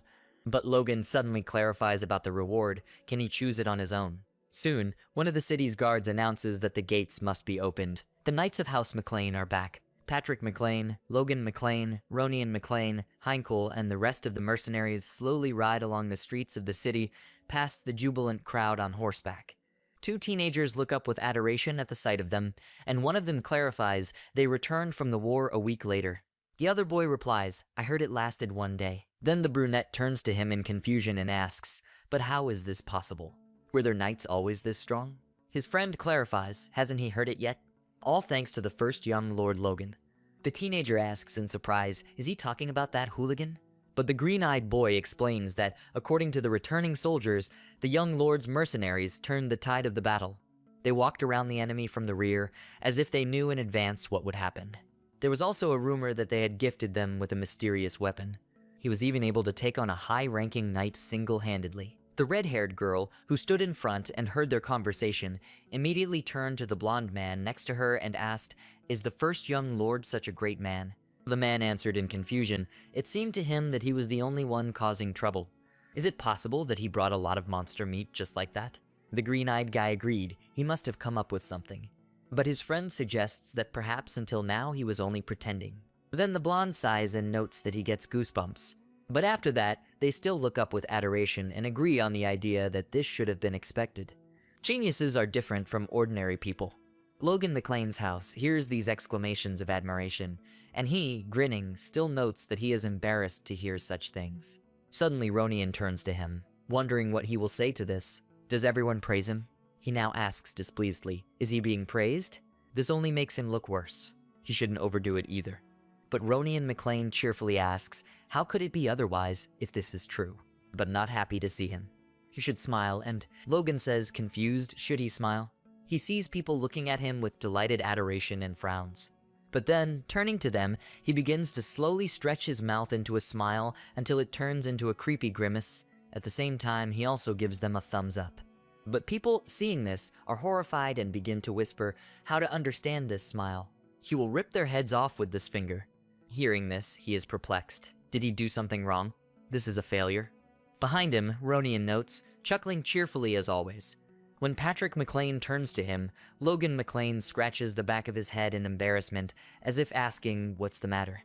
He smiles and suddenly asks loudly, now they must greet the winner of this war. The crowd immediately begins to shout joyfully, long live the McLean. Long live young Lord Logan. Later, when a cloudy evening sets in, he strolls through the castle courtyard. At the same time, he asks out loud, will the welcoming ceremony last until the morning? For people who have just returned from war, they have good stamina. But suddenly he hears someone sternly asking what he was up to. Turning around, Logan McLean sees Marion Quiros, who is holding Ronin's hand and excitedly asks, Mom. But she suddenly frowns and says, She heard everything. Did he refuse to become heir? What's his plan? He can fool others, but not her. Ronian McLean repeats, "Mum." Afterwards, he turns to Logan and asks to forgive her. She was very affected by the problem with her family. But he smiles and tells him that everything is fine. Coming closer, he mentally notes that she was always not happy with him, but after the betrayal of the Cairo's house, she lost all her power, so he has no need to fear her anymore. If he apologizes now, then she can accept it. Take a deep breath. He really turns to her. He realizes that his actions in the last month did not deserve his mother's trust, and he regrets that he was controlled by envy and a feeling of inferiority. As soon as Marion hears this, she immediately turns to Ronian and notes that he sees that Logan has confessed, but he immediately pulls her elbow again and asks her to stop. Turning to Logan McLean, he also adds that she is not in a good mood right now.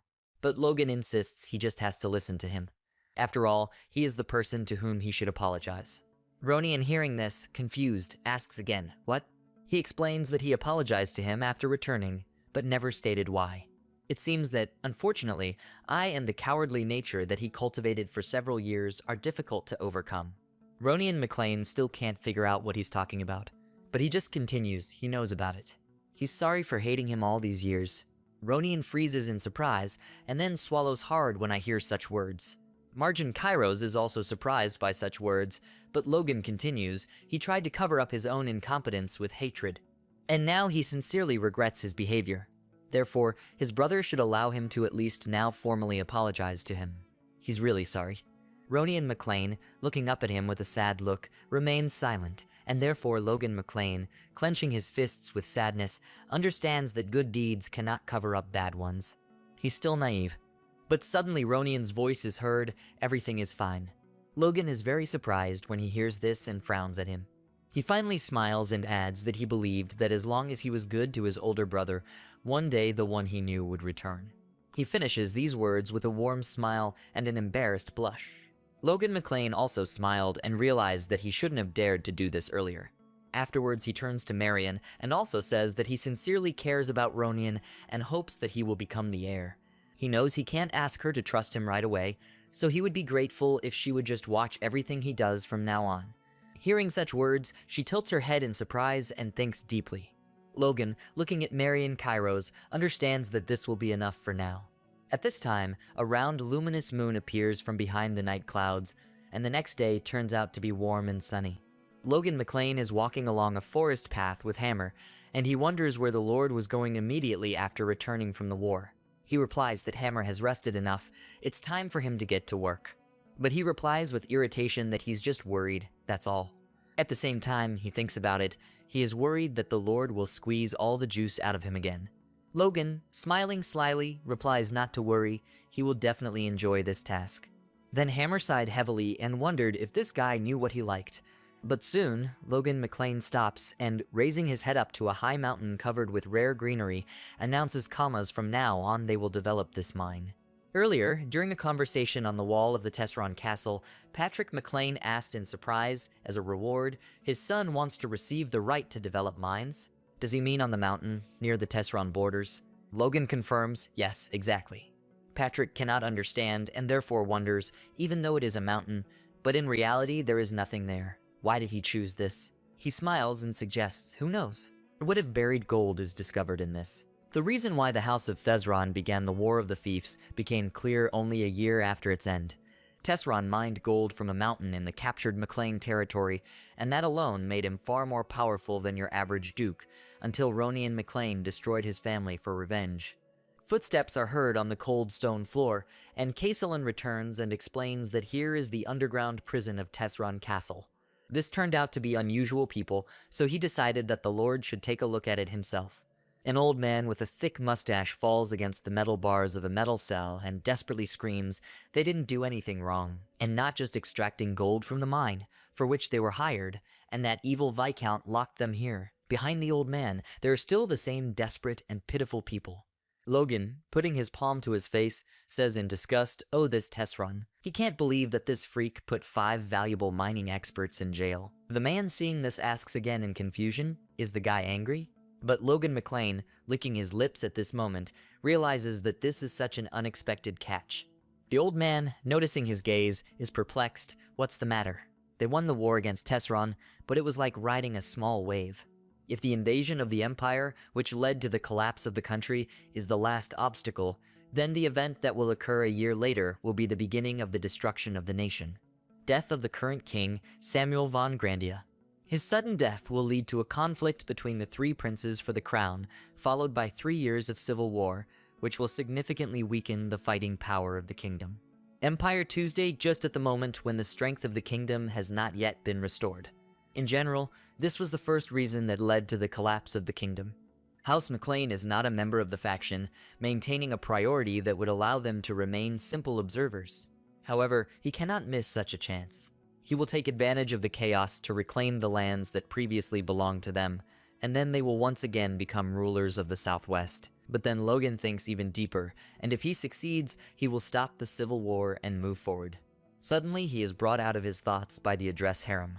What was the Lord thinking about in broad daylight? All this time, standing next to them were the same 5 workers from the mine who were in prison. Logan McLean turns to them and suddenly realizes that he hadn't even noticed. He needs to get his act together. He had just overcome the catastrophe. For the sake of the future, he needs to quickly increase his combat power, but now this proposal will sound like nonsense. He will have to rely only on his own money. Raising his head up, he also notes that this mountain will become a cash cow to sponsor his endeavors. He then announces to everyone else that there is gold in the middle of the mountain. He wants them to mine it. How much will it cost him approximately? Harem, along with the other men, freezes in surprise, but still thinks skeptically this is another ridiculous task. The old man also thinks that Tesron promised to pay a lot, so he immediately agreed, but is this guy really telling the truth? After that, he modestly raises his hand and clarifies, is the Lord sure that there is gold there? He nods his head and confirms this, he is sure. But then the man wonders how the Lord knew about this. Logan begins to get nervous from such questions and shouts that he saw everything with his own eyes. The old man, hearing such an answer, thinks in shock, did he see this? So how? Logan adds that for their information, this mission is secret, so they will work as 6 people. The man once again asks the question, does he want to kill them?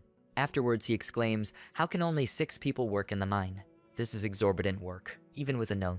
After that, he looks down and mentally orders him with a frown, he must support him. Harem, looking back, looks away and thoughtfully says they can simply prepare for death in advance. They must sleep less and give up normal human life. As soon as the old man hears this, he realizes with horror that he is finished. Logan McLean, watching them, thinks contentedly, Hammer is great. He already thinks like a slave, or rather, like a worker. Afterwards, he still asks, aren't you ready to start? And he would like to hear what about payment. The man at first doesn't know what to answer, but then explains that first he needs to get to the gold in order to determine the scale of the work. But 5 million gold pieces will do as a down payment. Harem also adds that it will take a long time to develop the mine safely. Preparation alone will take 6 months, then the same amount of time to work at full capacity. Logan frowns upon hearing this and realizes he knew it would take a lot of money and time, but this gold made the Viscount richer than other dukes. He needs to get it at any cost. If only he could sell monster meat now, he would invest the proceeds in the mine. However, the effect of this will become known only after 6 months. Wait, does he really need to wait for this? If he takes a toxin from meat, he can now also use it as medicine. For this, he resorted to the help of a neutralizing agent when he was a mercenary. He can do the same now. He should do everything himself and sell this meat. A week later, in the McAlleen house in the south, Rick's tired voice rang out, ready. This is a cloudy medicine made from night grass, herbs from the site, and licky herbs. With these words, standing near barrels of various sizes, he wipes his forehead and removes the bandage from his face. But Logan McLean, who approached him, notes that he asked not to call it muddy. It is a neutralizing agent. Where is the monster meat? He replies that it is in the vault, as the Lord asked. Then Logan announces, great, they'll go there now. They need to use a prepared remedy on it. Rick, hearing this, asks again in horror. What? The young lord wants him to go there with him. Logan McLean confidently answers, of course, but then he closes his eyes and pretends that he doesn't hear him, shouts loudly that no, he doesn't want to do this. The Lord has never been there, so he doesn't know anything. Logan, observing this behavior, is confused and thinks, why is this fool suddenly fussing like that? But unexpectedly, a disgusting smell also reaches him, and covering his nose with his palm, he groans and wonders what this stench is. While Rick is vomiting nearby, Logan McClane still understands. He knew that he would smell, but this smell is already making him nauseous. Then he activates his aura, which penetrates his nose, and then he sighs with relief. Logan finally announces that they should finally go. Rick, seeing this, shouted in confusion, "It can't be. Why is he feeling bad?" But not the Lord. He replies that he has paralyzed his sense of smell. Rick annoyedly shouts at him that he is selfish, but Logan McClane only advises him to awaken the Force if he feels so bad. Then he hands him white powder and asks him to sprinkle it on the meat. He should not regret it. Let it all be in this powder. The black spots are poisonous. You have to be careful. Rick, doing everything as he said, with a scarf tied over his face, quietly says this smell. Logan continues to command him, after which he must make minced meat and roll it into a ball. Having shown one such ball, he asks, "Well, does it look like medicine?" Rick notes, frowning, probably. Then Logan McClane announces, okay, this is what they will be selling. He will create, so he must remember how to do it. But as soon as Rick hears this, he immediately shouts in protest, "What? No, never." Logan suddenly adds that he will pay 100 gold coins for each pill. Then he finally sighs and answers, let's say. Logan McClane realizes at this moment that he actually expected to do without costs. But after tightening the pills for him, he announces that the effectiveness of this medicine now needs to be tested. "I'm wondering, what is this for?" Logan replies that it's for men's health. Rick, still frowning again, asks, how is this to be understood? He exclaims irritably he shouldn't disappoint him. He explains only once, so the servant must listen carefully. The girl rabbit notices how the boy rabbit very slowly stirs something in a plate with a mortar, and approaches him and touches him on the shoulder. Then the girl rabbit shows the boy rabbit the pill, and he eats it. The next moment it begins to work the mortar more actively, gradually picking up speed and increasing in size. Rick, having listened to all this, suddenly exclaims, and Logan coughed into his fist, "Did he really understand?" He adds, chuckling, yes, everything is clear to him, but there is one person on whom you can try it. Logan McClane asks in surprise who it is. Rick raises one finger in the air and announces Dwayne. At that moment, walking along the corridor of the palace, he wonders why his ears are burning. Walking up to the door and knocking on it, he announces to the young lord that Dwayne Filsner has arrived. Logan's voice is heard from the room. He can enter. Opening the door slightly and going inside, he apologizes he's sorry, but they told him that the young lord wanted him. Walking deeper into the room, Dwayne, looking back, adds, the first young lord. Suddenly, Logan McClane appears right behind him and whispers in his ear that he has been waiting for him.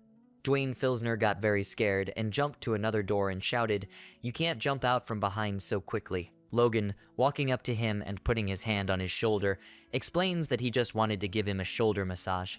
He's been very tired these last few days. Apparently he has to settle things after the war, right?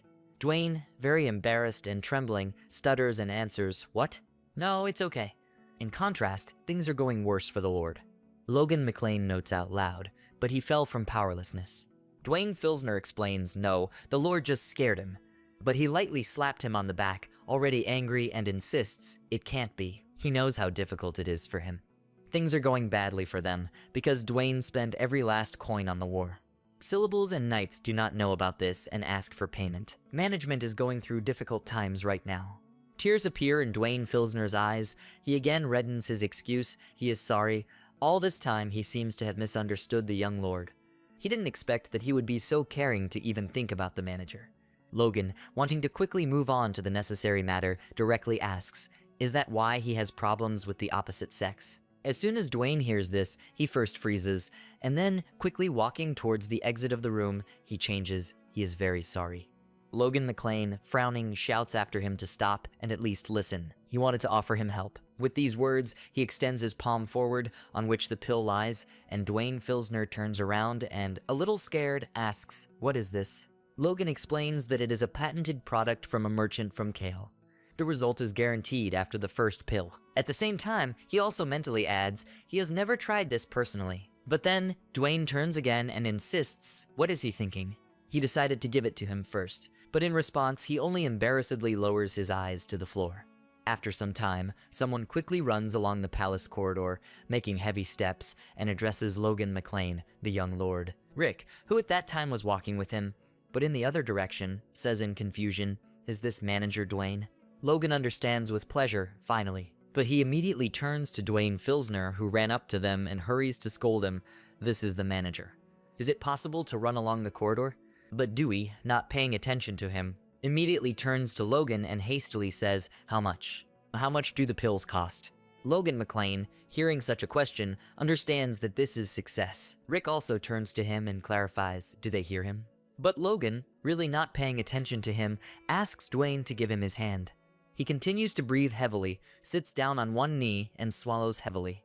At the sight of such a picture, Rick exclaims in confusion, "Manager." But for some period, there is a pause between them, while Logan McClane, in the eyes of Dwayne Filsner, looks like the main character, and Rick, not understanding the situation, also watches him.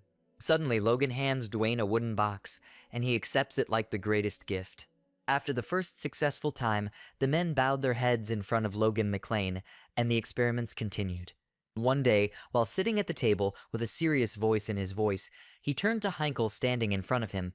He heard rumors that he and his wife had been having a lot of quarrels in recent days. Is that true?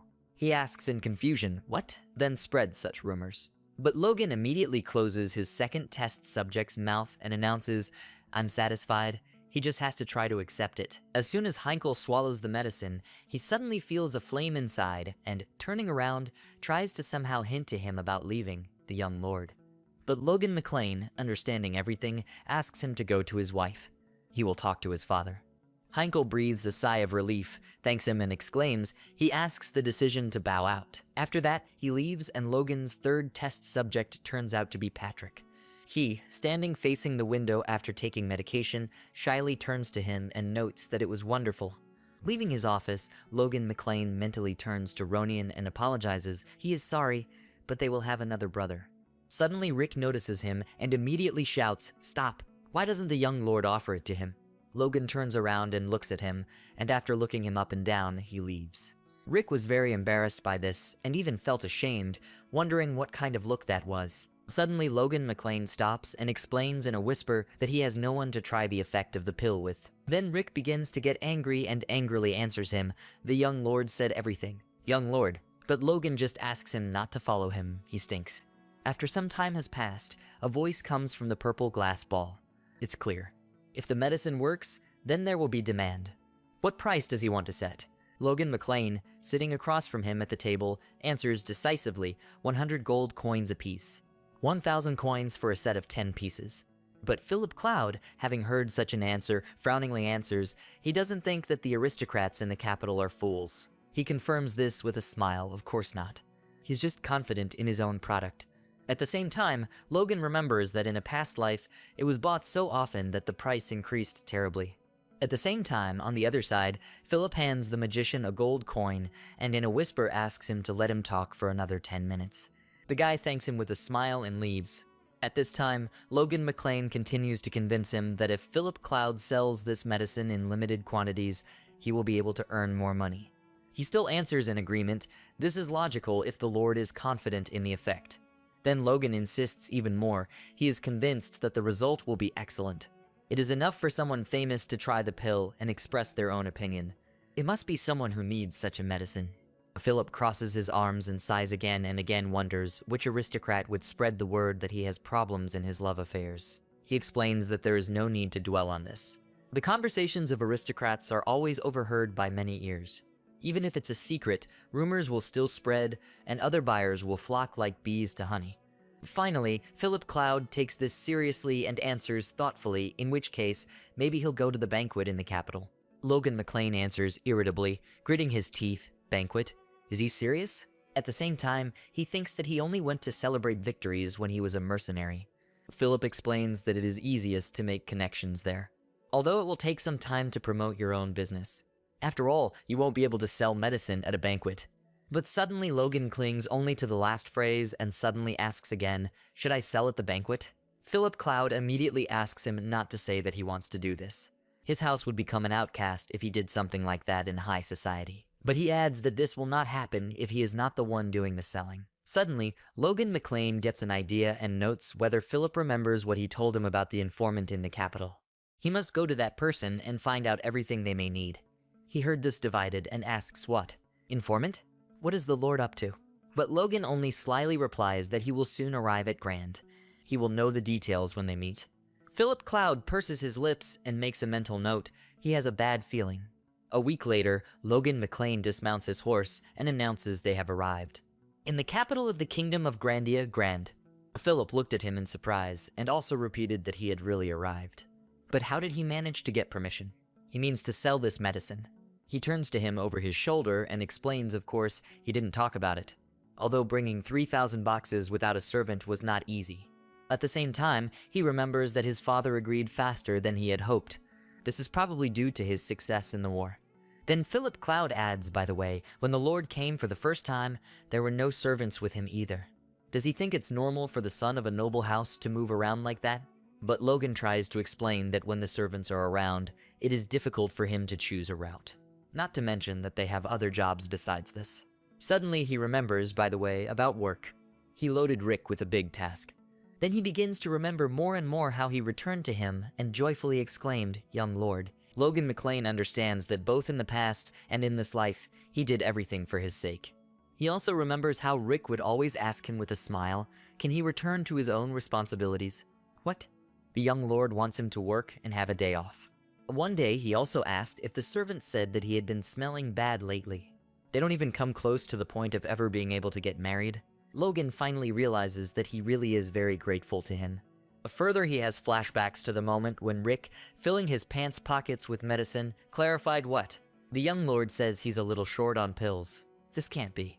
What do you mean he will beat him for every pill that falls out when he shakes me? As a result, Logan McLean sincerely turns to Rick in his thoughts. He is very grateful to him. Then, frowning, he announces, so everything has been decided. Philip, looking at him, understands that this is a familiar expression on his face. Logan